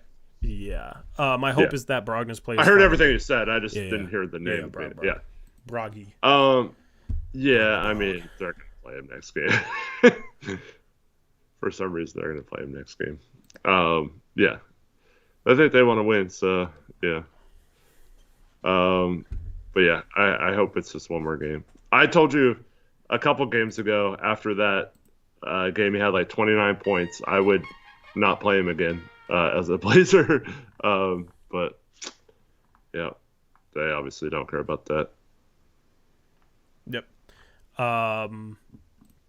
Other players. I mean, he was fine, but like he ends up with 6 assists. But at the beginning of the game, he was shooting every time. He missed his first 3 shots at least, and was just as. I mean, he tried to take over the beginning of this game, but no one said anything about that. Yeah, I feel like Ant's just held to a higher standard regarding his shot selection than a guy like Brogdon, when Ant has to take the toughest shots on the team because of how much our offense stagnates and the ball rotates back to him low in a shot clock with everybody just standing around expecting him to shoot. Because there's 6 on the shot clock, and he has to make something happen. He has to get a shot off. So, I felt like CJ was held to a little bit of an unfair standard. I now feel like Anfernee Simons is held to a little bit of an unfair standard. And guess what? If we trade Ant in the next year and a half, there's a good chance that Shaedon Sharpe will be held to the same unfair standard. Or Shaedon Sharpe doesn't play with enough confidence and never becomes what we hope he can become. But then maybe he wouldn't be criticized the same way. You know what I mean? Yeah. So, shout out to Trader. Trade him. Yeah, shout out to Trader Boggs. We should change that to Trader Broggs. Get it? Trader Boggs with a $5 donation says, thoughts on Thibault, his trade valuing, and his garbage stat line. I don't see us needing him once Sharpe is back, and love y'all's channel. Thank you, man. So Thibault in this game plays 23 minutes, is 1 for 5, 1 for 4 from 3. His 3-point percentage is slowly declining. It's still in a decent spot. above 36%. But Eric, he just isn't worth $11 million to me. I don't know. Like, we're going to be butting up against the tax as it stands going into next season if we use our picks. Right now, we're actually projected to be in the tax. Okay. Even if we weren't, that also prevents us from using the TPEs or using things. Yeah. Mid-level exceptions, stuff like that. That also hinders that. We can't use anything, right? And even if we were a little bit below the tax, we still wouldn't use them because, like, this team ain't paying the tax, and the tax has been something that hurts flexibility even when we're under it, okay? So this is exactly why, we haven't really talked about this much during the season, but this is exactly why I didn't want the Blazers to match Matisse Thybulle's offer sheet from the Dallas Mavericks. This is exactly why. Because, I mean, you look at a game like this, 23 minutes, 1 for 5. He has 3 points, 1 rebound, no assists. He gets 1 steal, 1 block, okay? When he doesn't get steals or blocks, his defense isn't good. So 1 steal, 1 block, and 1 bucket, and 1 rebound, and that's it in 23 minutes of play. That's basically all he provides. I just, it's not worth $11 million. I'd rather have that extra little bit of flexibility going forward, especially with a rebuilding team. Well, I think it was worth matching if they're willing to trade him. Yes. Because if they get a second-round pick, I mean, we can argue that they shouldn't have traded for him at the beginning. Yes. But that's another conversation. You have to get back an expiring contract with him, though, because if you get back a second-round pick and an $11 million contract, you still have the same salary issues going into the offseason. Yeah. Or, I mean, maybe you pick up, like, maybe you have to take on, like, I don't think this is going to happen, but let's just say we got, like, Pat Connaughton, who's still got a couple years left on his deal, and we got Marjon. Yeah. In a trade. Just like a trade like that. I'm not saying the Bucks would do that or we do that or whatever. But like if you took on some salary but you potentially got another young player that could be like a Kamara or better than Kamara as like a throw into that trade, then maybe you could justify it. But as of right now, I think they need to do it. And this whole Brogdon thing about keeping him, it has me thinking that they're just going to do that with Thybulle instead. They'll just trade him for an expiring salary and maybe like a second-round pick, and that's how they'll dump salary instead of with Brogdon. Yeah. If they want to keep Brogdon, I fully expect them to trade Thybulle and clear up minutes for Sharp by getting rid of Thybulle and clearing that money by getting rid of Thybulle. Like, legitimately, there's no way to get enough minutes for all 6 of Scoot, Sharp, Simons, Brogdon, Thybulle, and Jeremy Grant if you're still starting Jeremy Grant at the small forward spot. If you remove Thybulle, it's still iffy because of how many minutes the other 5 demand, but at least it's slightly more workable. And that if they keep Brogdon, that will probably be the way they justify it. It's just, I don't know. We'll have to wait and see. I don't think Thybulle or Brogdon are part of the core when this team finally starts seriously winning. But we'll see. Thybulle's still young. I just never been the biggest fan of his game. And he's a Washington guy too. And he's a YouTuber. He's the type of guy that, if it wasn't for basketball, like, I love that type of dude, you know what I mean? Like, I can relate to him on the YouTube stuff. He did a sick video with Duop Reith. Highly recommended watch. Played at Washington. Yeah. I'm a Washington fan. Like, I have no personality-wise, cool dude. Like, no reasons to hate Thybulle. Just, especially on this team, not a fan of his game. He turns 27 in a month, by the way. A little older than I thought, but still, young enough where you make the case. Yeah, you could justify it either way. Yeah. Yeah. I wish so badly he could be traded to the Mavericks this year because I think they would give us something for him. But yeah. Yeah. I don't know. We find out in less than a week. The trade deadline is right around the corner. Ryan Johnson says, F the Huskies. You are entitled to hate the Huskies. I understand as a Portland Trailblazer YouTuber that a lot of you will hate the Huskies. And that's okay. That's okay. I see it all the time on Twitter. I don't like the Ducks. So that's fine. Anyway.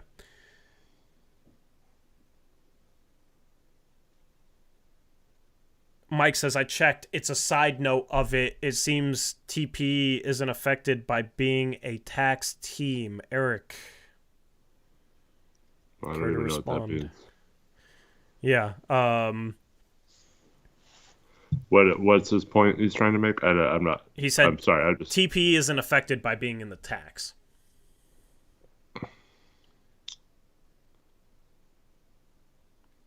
Like, you can still use the TP, or what do you? I think that's what he's saying. Yeah, if you can't, or you don't get trade exceptions, or you can't use them. So in the new, if you're a tax team, you can still use a TPE. Correct. If you're in the second tax, though, you can't.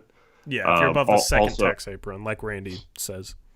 Also, I believe it's starting this summer. It wasn't last summer because they wanted to give teams a year to adjust to the new rule. But in the future, you're going to be able to use TPEs for signing free agents as well. But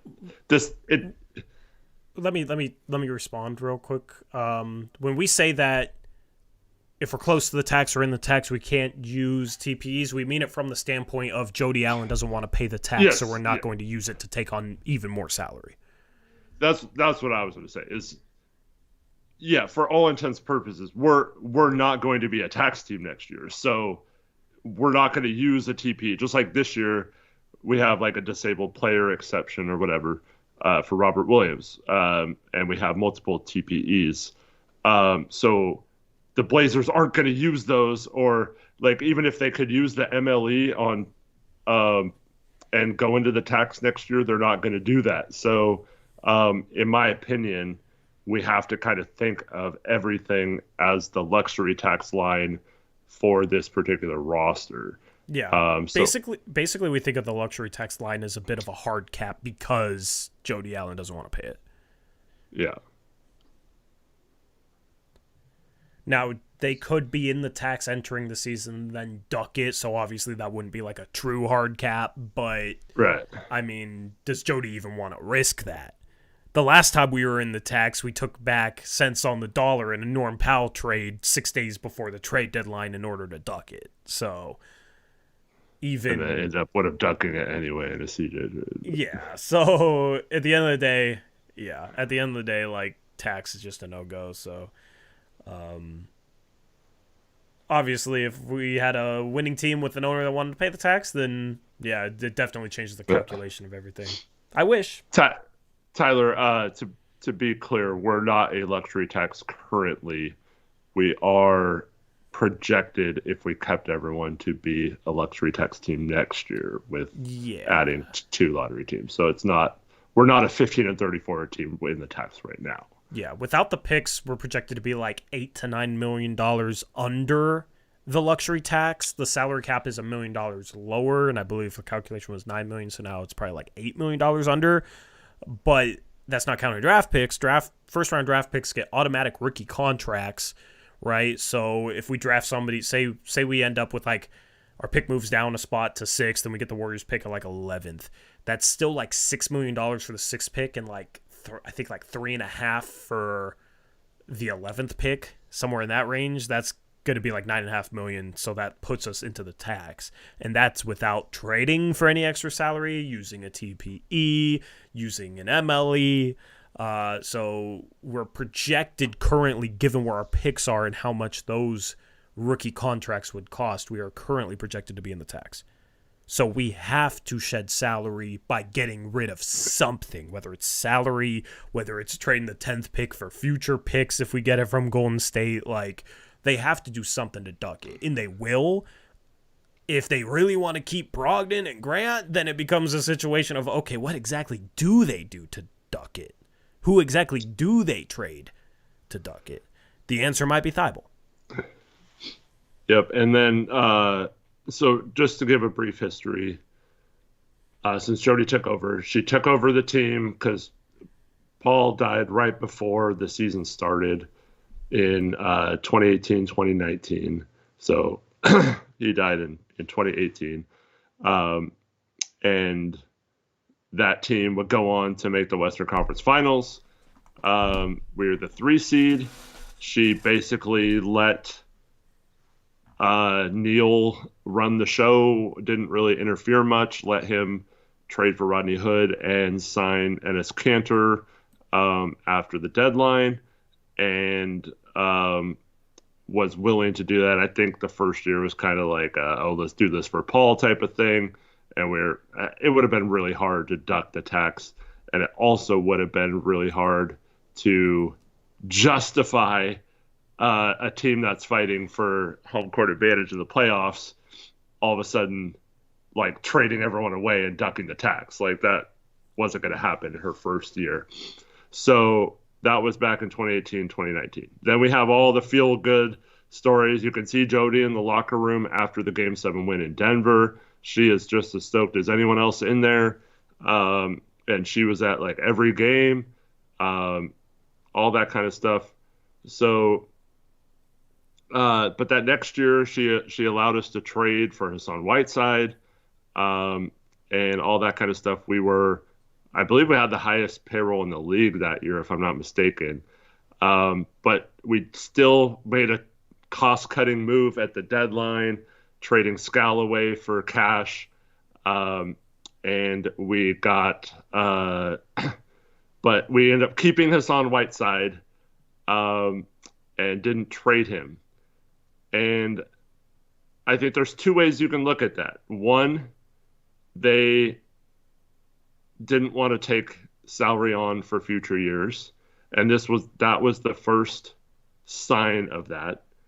And 2, Whiteside was expiring, so it made it look like they were keeping him because he was good, but it could have just been they didn't want to take on that salary and were cheap and knew they were going to let him go that following offseason, and wanted that $27 million or whatever off the book.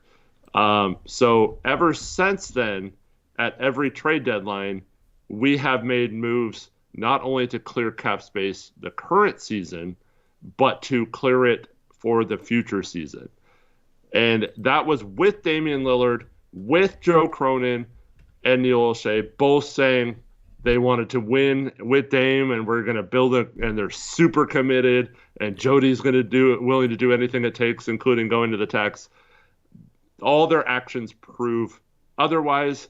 They have been very concerned not only about the tax in the current season, but in future years, and have made it a point to get expiring contracts so they were not in the tax or going to be in the tax.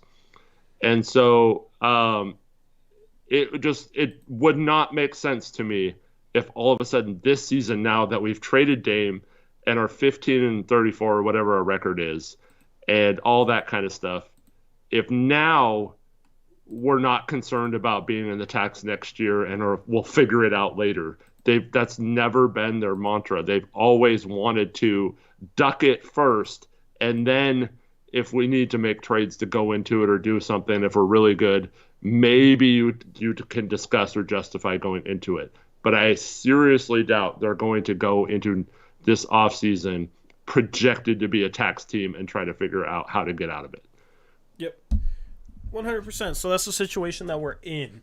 The Blazers play the Nuggets again on Sunday. Obviously, we'll have another post-game show for that, and we can talk even more trade stuff. But the Blazers have 3 days off before trade deadline morning, right? So they don't play the 5th, the 6th, the 7th. Then on the morning of the 8th is the trade deadline. We're going to have a live stream for that going live at approximately like 8:30 in the morning. And then the deadline is going to be at noon. And we will have like live Twitter feeds and special graphics for that. It's like a big event each year, so hopefully you can make it for that stream, and that's where you can come hang out with other Blazer fans and react live to any move that goes down. It's a ton of fun, and you can see the Twitter feeds and not have to worry about scrolling through Twitter and having notifications on all that stuff. So it's a great experience for the viewer. I'm very jealous of you guys on trade deadline days because you get to watch the streams, right? We got to put them on, which is fun in our own way. But man, like, I would love to sit back, relax, kick my feet up and listen to the deadline stream, enjoy some food. You know what I mean? Like, hopefully it's a really fun, enjoyable experience, that trade deadline stream. We do our best to make that a very viewer-friendly experience. So that stream will go live, not exactly sure, but like in the morning, 8:30, maybe 8 a.m. If there's a trade for the Blazers, we'll go live too. So if they make a trade at 7 a.m., I guess that stream starts at 7 a.m. If they make a trade on, at 1 p.m. on Tuesday, February 6th, I'm going live at 1 p.m. on Tuesday, February 6th. So if there's a Brogdon trade or a meaningful trade for the Blazers, we'll go live as soon as we possibly can. So any sort of trade, check back here and check on Twitter and that sort of thing. Follow us on Twitter, links in the description box below, and that way you can stay up to date. You can also join our Discord, which is where our community meets to discuss all things Blazers, and we tag everyone in our Discord whenever we drop anything, whether it's an article, whether it's a new episode of Scorching Trails. Check it out on our second channel, linked in the description box below. Whether it's, a post-game show or whatever, we always tag people in our Discord whenever we go live, and you can hang out with other Blazer fans there. So there's also a link in the description. Literally, click on everything in the description. And that's basically what we got on tap. We'll probably do like a trade deadline preview stream, maybe Wednesday night, the 7th, if nothing's happened yet. I don't know. We got some days off, so we might have a couple impromptu streams, even if there's not a trade, because I don't have rec league this week. I'm not playing basketball on Tuesday night. Maybe I do a Tuesday night stream. You know what I mean? Like, we're gonna have content, so stay tuned.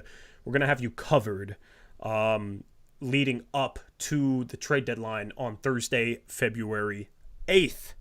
Noah Hood, Eric, says no tankathon, which silly question, because of course we got tankathon. We lost. I don't know why the no sound effect played when I loaded up Tankathon. It should have been the let's go. But we got Tankathon. We always got Tankathon in a loss. Always. We will never avoid the Tankathon, Eric. So, here we go. The odds all right, do it. Are the same as they've been. Blazers. We're locked into the 5th. So yeah, locked in. No chance we move at all, apparently, even though we got like 33 games left. Yeah. If you know what that's a reference to. Man. But yeah, so this is where we sit right now.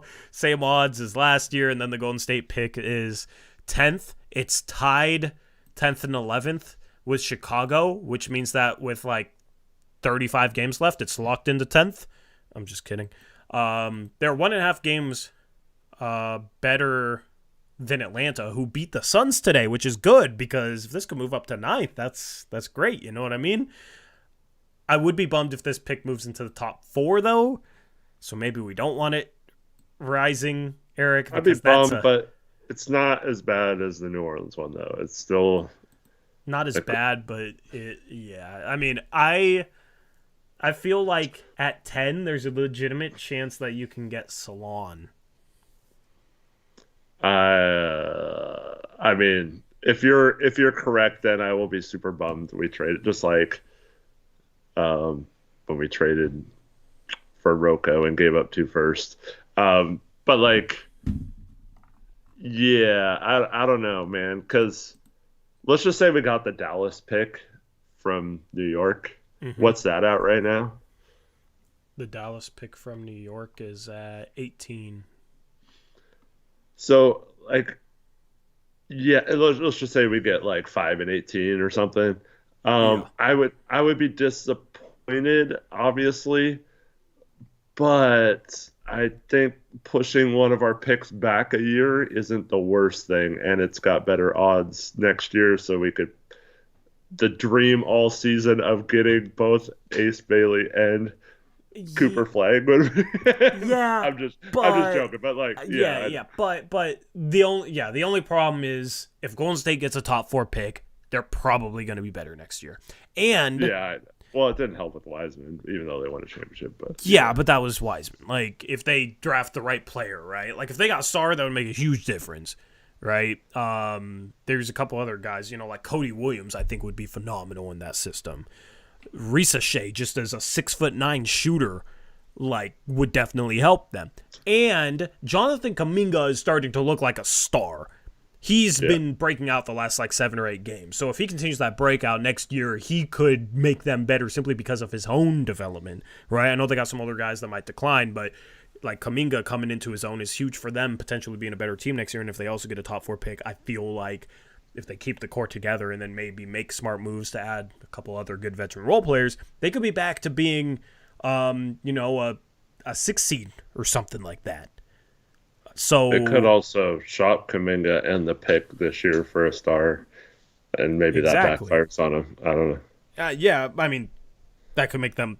That would probably make them better if it's the right star, right? I don't know. If they end up with a top 4 pick, I think it's unlikely for their pick to be top 10 next year. Yeah, I mean, which is why I'd be bummed if their pick went from 10 to top 4. We both thought it wouldn't be in the lottery this year. We probably weren't getting it this year, though, right? Yeah, but I mean, top 4 pick is.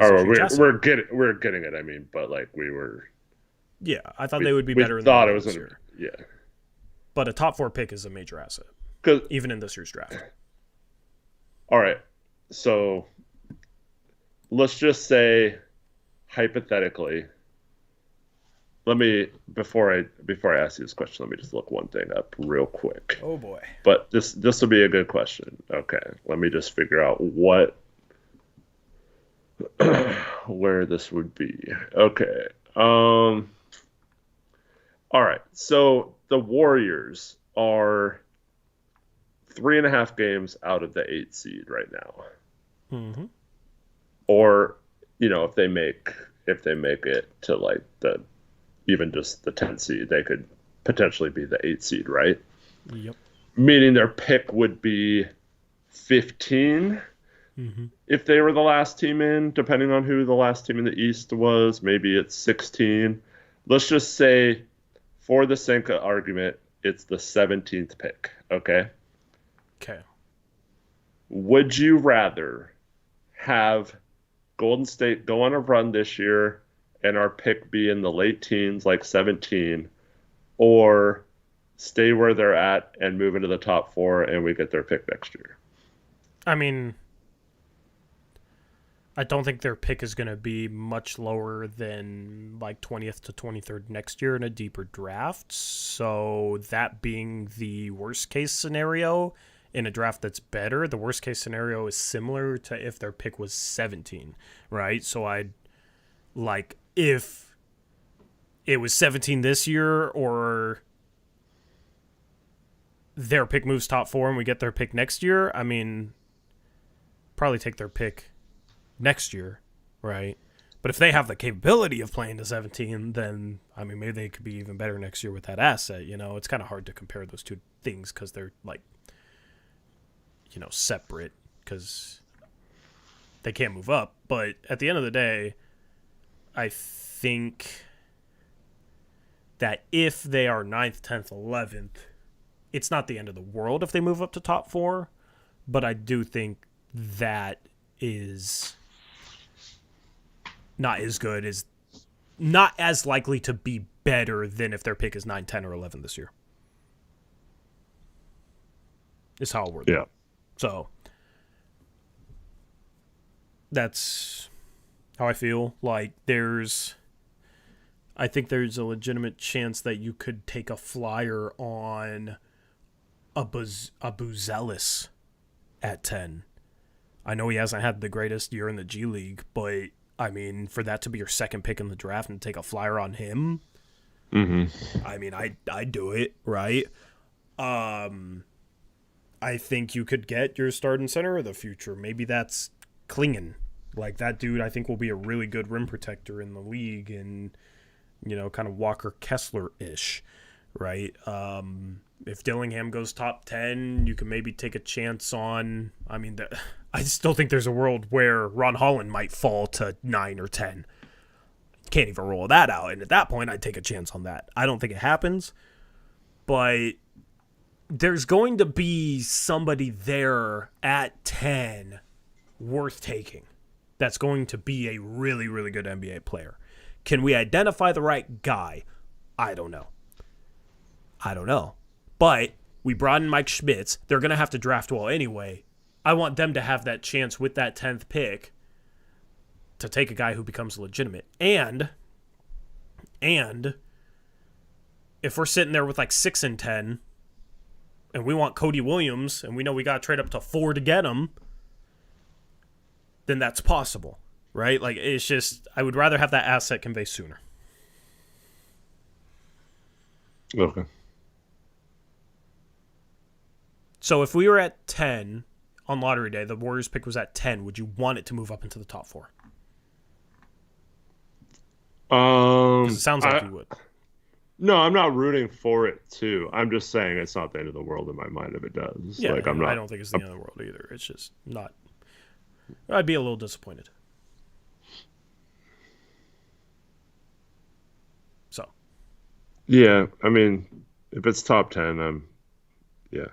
But my question was if they went on a little bit of a run here before the season and it wasn't 10. Yeah, I mean, if it goes lower, then obviously it conveys. So I don't really understand. I mean, I think even if it's like 15, 16, there's going to be somebody intriguing. Like, that's where if Dalton Connect measures well enough, like, I would take him 15, 16, like a guy with that scoring ability. There's maybe a, chance that, like Missy, I wouldn't mind taking him there. Dron Holmes, I wouldn't mind taking him in that range, even though he's like projected far lower than that. That's a good spot for your guy Chomchi, Eric. Right? Yeah, he's going to be lottery. Well, that's why we need that 10th pick then. Or that 11th pick. So, yeah. Anyway. Right now, Salah on Take a Thought is 13th. I've seen some big boards have him top 10, though. I think he will be a top 10 pick. Like, I think it'd be unlikely for him to fall to this Warriors pick. Mm-hmm. Okay, let's simulate it. I'm just going to scroll up from the bottom. Like always. At 14, Lakers to New Orleans. At 13, Utah to OKC. At 12, Houston to OKC. At 11, Chicago, Moment of Truth. At 10 is Golden State Warriors to Portland. So we get the pick. At 9 is Atlanta. At 8 is Toronto to San Antonio. At 7 is Charlotte, which means 3 teams have moved up already, Eric. Including your Portland Trailblazers. Your Portland Trailblazers. Let's go. Sorry, Detroit. Yeah, Detroit, it's not going to be Detroit. Really? I don't know. I'm just saying. I'm guessing that Detroit got screwed again. So the teams are Brooklyn, pick going to Houston, and Memphis. Interesting. So Memphis, Houston, and us, Detroit, Washington, San Antonio are the top 6. Yep. No. That 6 is Washington moving down 4 spots, which means Detroit also moves down 4 spots because all 4 teams have been confirmed then. You got San Antonio top 4, you got Portland, you got Brooklyn, you got... Detroit's back in their rightful place in 5th. There it is. Detroit at 5. All right. Yep. They belong there, So even funny. at 6-42. At 4, we got the Memphis Grizzlies. At 3, we got the Houston Rockets via the Brooklyn Nets. So it's down to Portland and, of course, San Antonio. At 2 is your Portland Trailblazers, and at 1 is San Antonio. Oh, man. What a crazy mock. Eric. 2-10 is intriguing, though. I like that. Eric, look at this. San Antonio. What do they need? They need their guard of the future. Well, I guess they got the 8th pick, damn. But I was going to say 2-10 for 1, and then we can take Sar and they can take Topic. Dude, I think they might just take him anyway at 1. They might. Dude, oh my goodness, that would be a fun draft with them at 1, bro. I don't know if they're taking Sar. I mean, they might, but... Dude, imagine, going into draft day, we're not worrying about like the Dame situation, right? We can just focus on the draft. Yes. And we're just sitting there, we're the number 2 pick in San Antonio. We don't know what they're gonna do, and we really want Sar. And then at 1, San Antonio drafts Topic. That would be lit. That would be fun. And then at 2, the Portland Trailblazers draft Buzelis. If they passed on Sar at 2 here, bro. There's a question earlier in the stream about, and I wanted to answer it, I just forgot to read it, about like, does it matter how Portland even builds if they don't get a big man to defend Chet and Wemby? I mean, maybe, because those guys are real problematic matchups. They're just complete matchup advantages for both their teams long term. But Sar is kind of in that class. And you would, in my opinion, want Sar because he can, maybe better than any other player in the league, guard Chet and Wemby. Hopefully, yeah. Project. Yeah. Because he can slide his feet, he has a lot of length, he gets off the ground quickly, he can block shots, right? Like, I am desperate for Alex Sar in this draft because I think A, he's the best player in the draft, and B, in the Western Conference especially, he would be very beneficial as a guy that you could throw up against Wemby and Chet. Yeah. So, I mean, like, dream draft here, you get Sar at 2, and you get Salon at 10. Oh, man. I'm speaking your language, huh? I mean, no matter where we end up, if we come out of this draft and Cronin somehow pulls off Sar and Salon, man, yeah. But okay, let's say Eric, let's say Jeremy Grant's still on the roster, DeAndre Ayton is still on the roster, right? We finally pulled off a Brogdon trade, okay? Right, but that's like the only guy we trade. What's your starting lineup going into opening night with everybody healthy? Well, what do you think theirs would be? I know what the starting lineup's going to be. It's going to be like Scoot, Anfernee, Thibault, Grant, and Ayton, the same starting lineup we had at the beginning of this year. Do you think they wouldn't start Sar? I don't think they'd. No. They would. No. They wouldn't start Thibault at 3. They would go Grant at 3 and Sar at the 4 and Ayton at the 5. No, I think they would. I think they would bring Sar in and Salon off the bench and Really? play him slow. I don't know. Because they started Scoot at the start of the season. I mean, Sar can't even start on his team he's playing for right now, and NBL. I know. It's been politics. Yeah. I know. I'm just joking. Like, here's my thing. If they didn't try Grant at the 3, then maybe. But like, it seems like they kind of like the idea of Grant at the 3 starting him next to Jabari. You know, he had some good games. I could definitely see them being like, let's start Sar, Ayton, Grant front court and just see how we can defend, you know, with that trio. And just finally be supersized. That would be fascinating.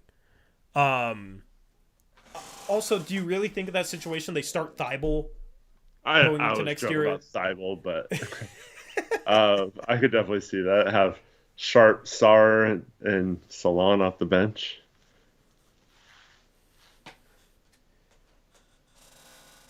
What lineup would you go with if you got to choose? See, I would be okay with them kind of grooming Salon slowly. I mean, Yeah. obviously, I want to trade Grant and Ayton right now. I would want to trade them even more if that happened, but I don't know. I would be if we had the right pieces in place that I believe were the right pieces, and we weren't necessarily needing that still to happen in order for a rebuild to be successful. I wouldn't be as concerned about like why are we trying to win games with Grant and stuff as long as it looked like they were giving Sar and Salon a chance to play meaningful minutes and get developed. Yeah. But I mean, it would still be kind of annoying because I would want them to just turn the lineup over to the young guys and let them all go play together and stuff. Yeah. But yeah, I dude, mean, we're so set though. Like that's our power forward and center of the future, man. Like yeah. we got it locked and loaded then, Yeah. and we could still potentially be bad enough to maybe win the lottery the next year if we got lucky, you know. Yeah. I don't know, actually. I If mean, Scoot takes you a might just be jump, a year away. Like, yeah, I don't know. Maybe. I think we'd be like ninth, 10th pick range. I think we'd be like borderline play-in if we Yeah. added Sar and Salon. Because you think about that lineup, man.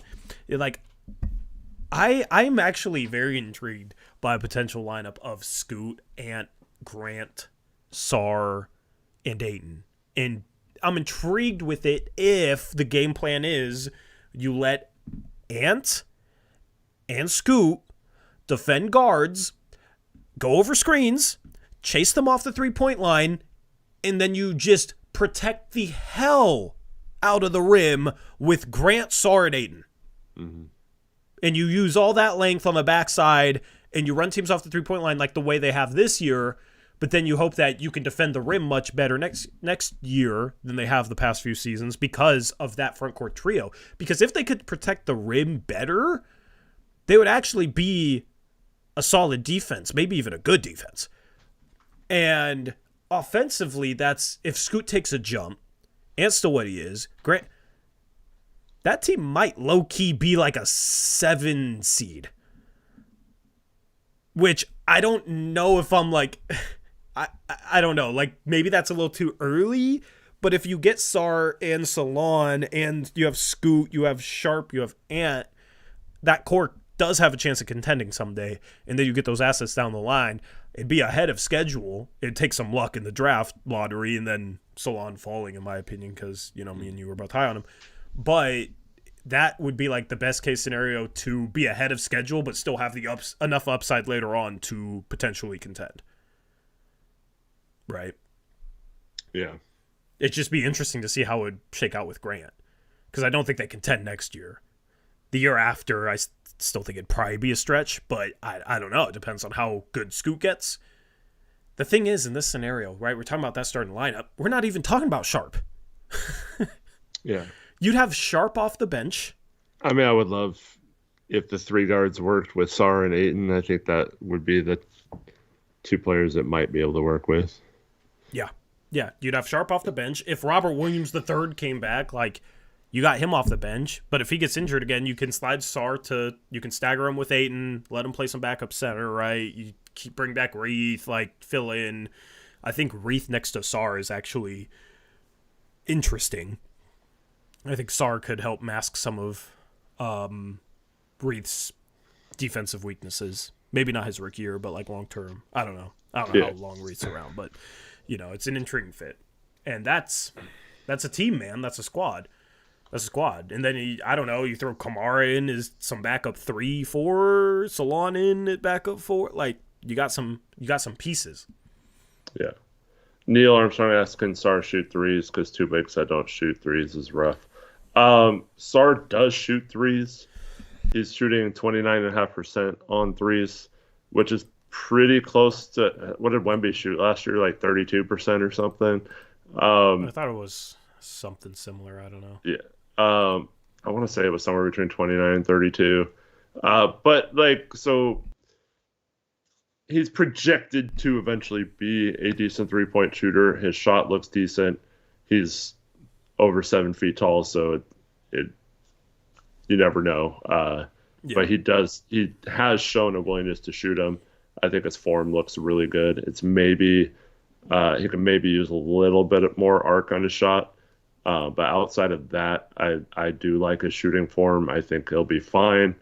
But yeah, it's hard to know, man, because like LaMelo shot terrible in the NBL as well, and that's one of the reasons why we were so low on him, because like he was like we thought he wouldn't be able to shoot in the NBA, and he comes out and shoots fine his rookie year, and those kind of questions all went behind him. Yeah. I mean, Sar immediately makes next season very interesting from a competitiveness standpoint, in my opinion. They still struggle, but man, like, it's just, man, dude, I want a big like that where you can go like small, quick, and skilled with like having like a 7-1 dude that can protect the rim at center, but then like play in transition, right? But then you can go big. You have like a lot of lineup versatility.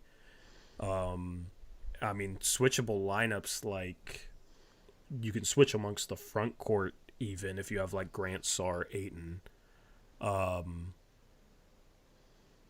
I think Grant against some centers would definitely struggle. He's not the most physical guy, but against some other centers, he might be able to hold his own. You can switch Sar onto small forwards. Like you got some intriguing versatility that the Blazers haven't had since I can remember, and that would be fun to talk about. I really, really want Sar. That's the guy I want in this year's draft. He would make next year a lot of fun, and like that team, shooting might be a question mark. But that team should live in transition because Sar can run. Sar can run. Ayton can run. Those guys are bigs, but they can run. That team should absolutely thrive in transition. You got two legitimate rim runners there, like lob targets, Scoot, starting. That team should run. But that team would live at the rim. Yeah. They would live at the rim. Eric Olsen says, is Sar the Walmart Wemby? I think he plays more like Chet than Wemby, in my opinion. Yeah. I mean, the hope with Sar is that he's maybe the next AD. Yeah, I can see that.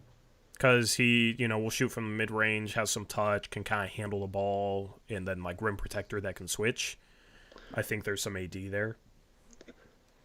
All right, so now we've talked about this scenario. Let's talk about the other scenario, and that's if San Antonio takes Sar at 1 and won't trade us. What do you do? Oh, man. I clicked off the sim, so I guess we don't have to bring it up. But we can talk about it for sure. I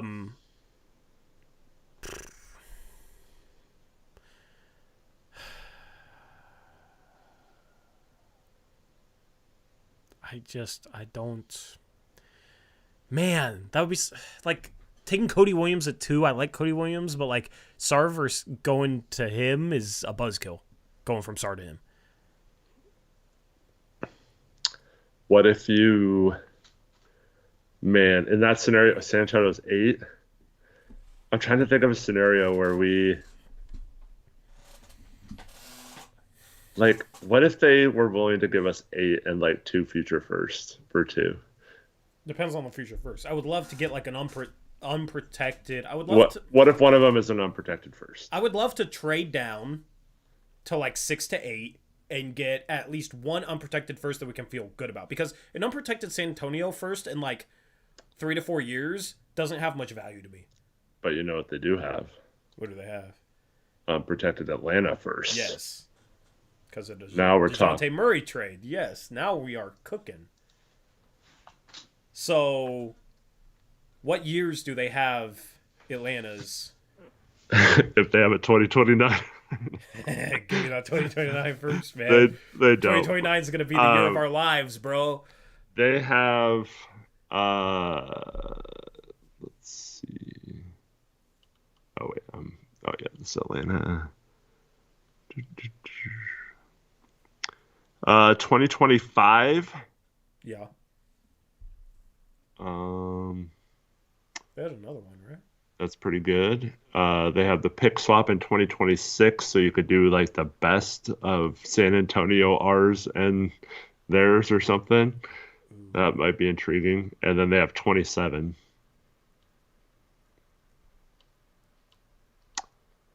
So which one of those? Or do you want 25 or I 27? want 2025, but the option to defer it to 2026 and then defer Oh, that to 2027. that'd be cool. Oh, Yeah, man. yeah. Just do the most favorable Out of those 3 be, years between San Antonio and Atlanta's that year, right? in 2025. Yeah. Yeah, I mean, if you could trade 2 for 8 in the most favorable unprotected of San Antonio, Atlanta, and San Antonio and Atlanta in 2025, you do that in a heartbeat. You like no, I don't think San Antonio would do that, but if that was on the table for 2, Well, if they love like Dillingham or something, and then they could get Dillingham and Sar. Can you imagine that though? They get Dillingham and have the Twin Towers. That's insane, dude. You know what it'd have to be though? They'd have to be like, okay, if Sar's there at 2, Portland's taking him. Okay, we have 8, so maybe we can take our card there. And if we talk about this trade, okay, so we take Sar at 1, so Portland knows they can't get him, and then Portland's willing to trade 2 for 8 and that, and then we can get Topic, even if we would have taken Topic at 1. So there's a gamesmanship aspect there that's intriguing.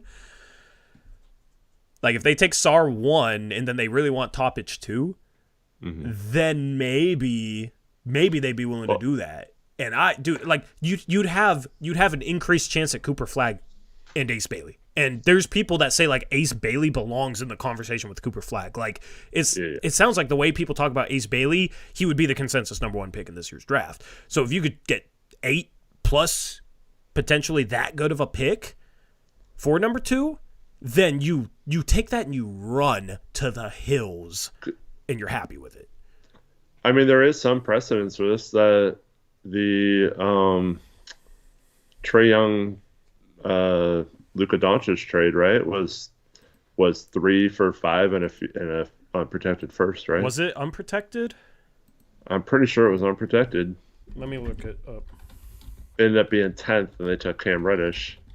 Cam Reddish strikes again. Cam Reddish, Max Cam Reddish. Can chat figure it out for us? I'm pretty sure it was unprotected. I don't know. But that was 5-3, and I know obviously it was Luka, but I mean Luka did fall to 3. It's not like he was a consensus number 1 pick. Obviously, he should have been, but yeah, yeah. So, and that was the following draft. I think they got the first in, which would be this exact scenario, right? Yeah. San Antonio could justify it like they still would have a first-round pick that year.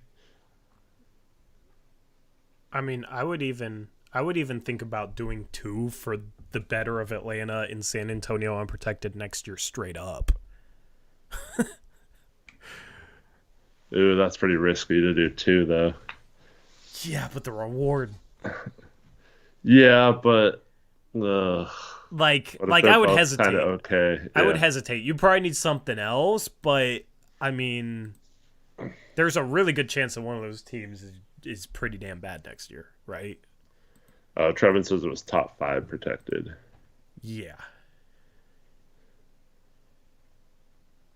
I mean, I'd still even consider that if it was the protection, and then like if one of the picks was top 5, then it'd be the worst out of those 2, right? Yeah. So we'd still get 8 plus something. Where it's like, okay, if it's top 5 protected in terms of like, okay, so if San Antonio gets their pick and it's number 1, then we get the Atlanta pick, even if the Atlanta pick's number 2, right? It's just if the best pick is top 5, we get the worst, no matter where that pick is. What if it's like, what if we give them What if it's 2 and 10 for 8 in that pick? That's interesting.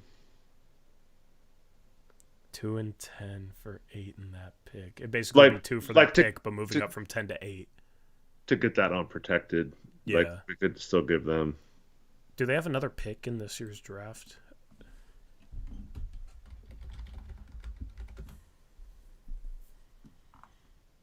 Not in the first round. Okay, they do not have another pick in the first round, unfortunately.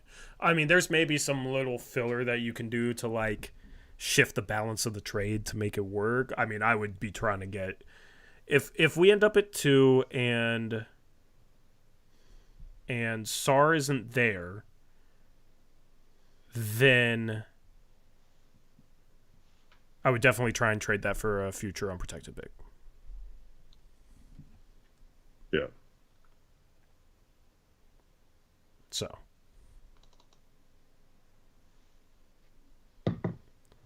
Fun hypotheticals, man. I love talking about this type of stuff.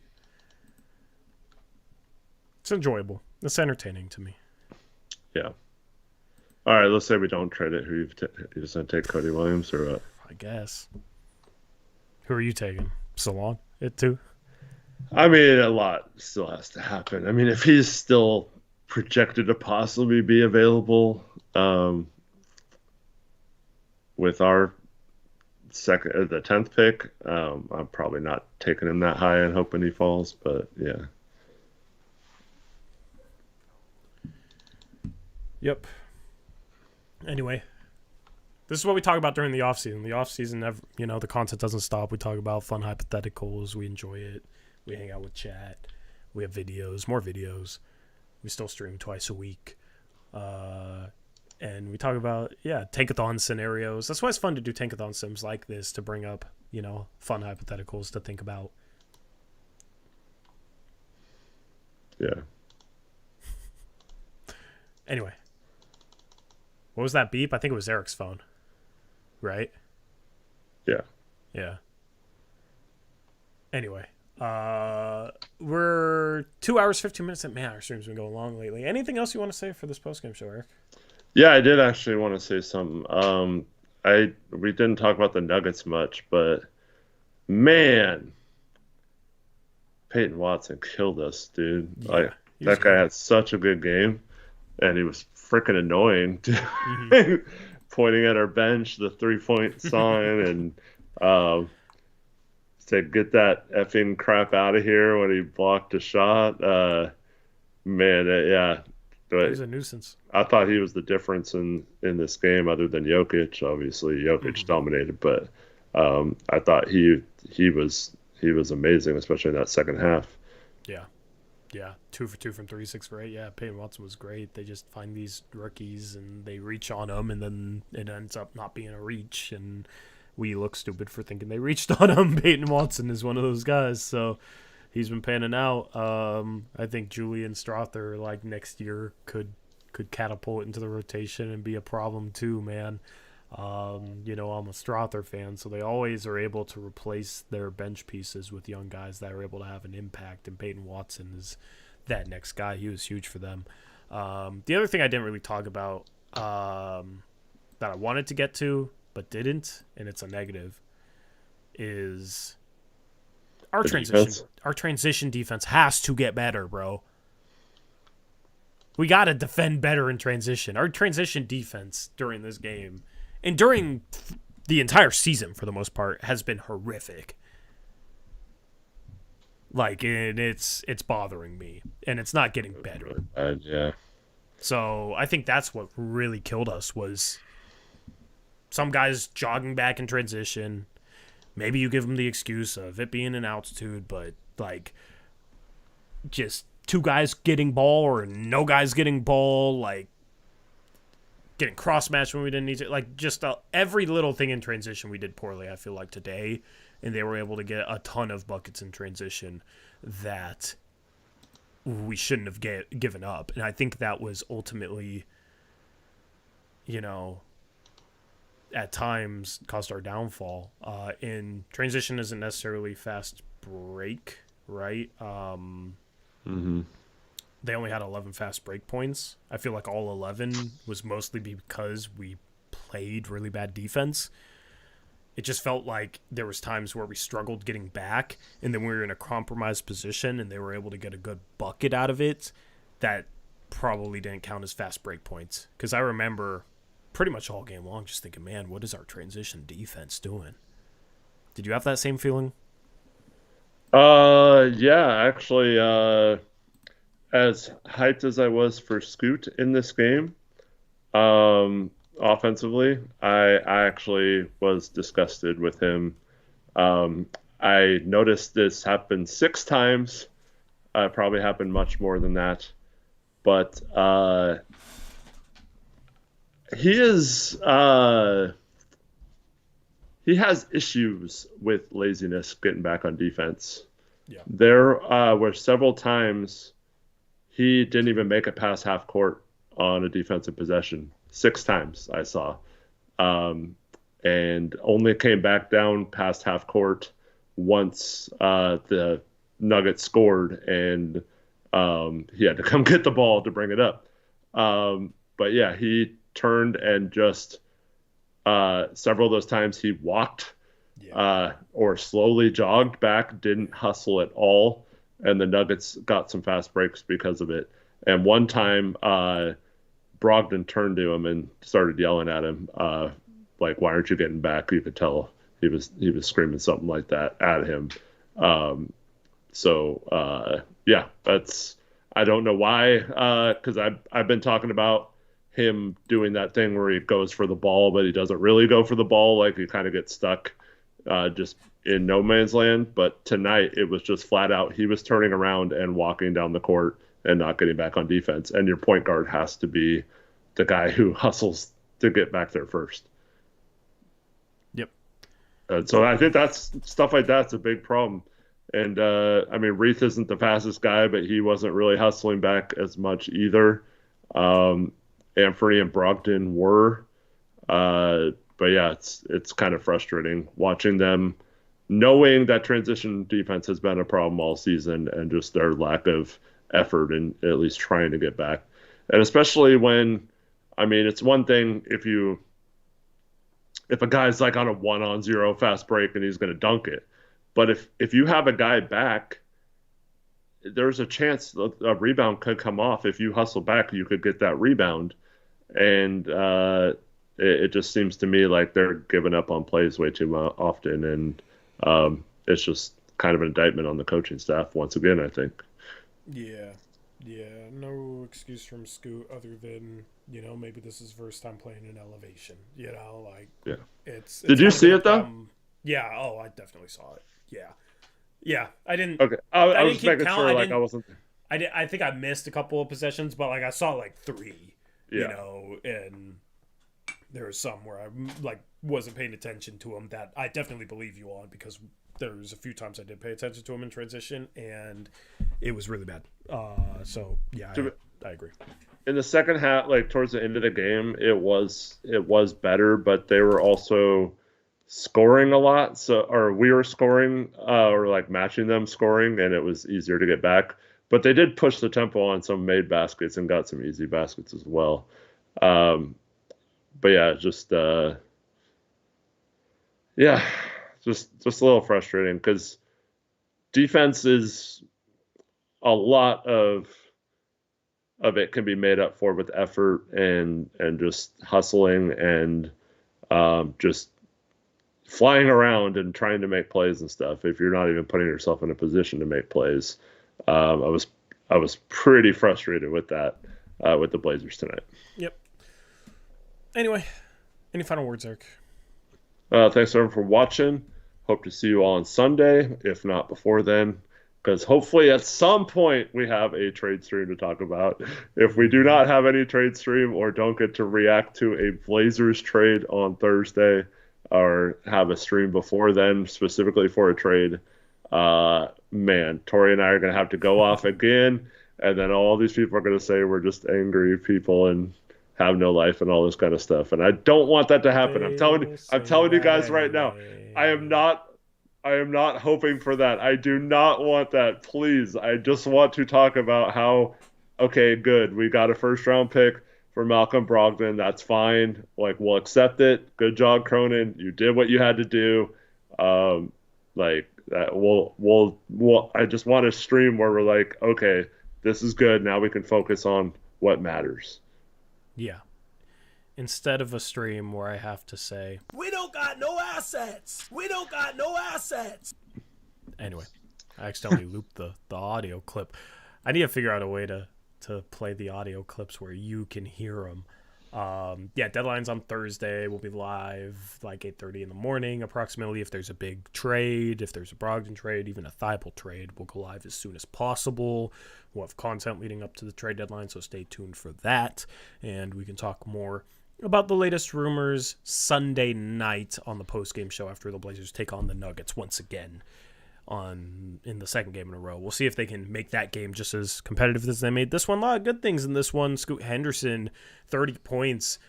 I think it was the best game of the season for him, at least statistically. 8 for 15 shooting, got to the line 12 times, made 11 free throws. He's starting to live at the free throw line, and you love to see that, especially out of a rookie, because he'll learn how to get to the line even better, and I think at some point he will more consistently get the benefit of the doubt from the refs. He did tonight. It paid off. He was great. +7 in his 37 minutes.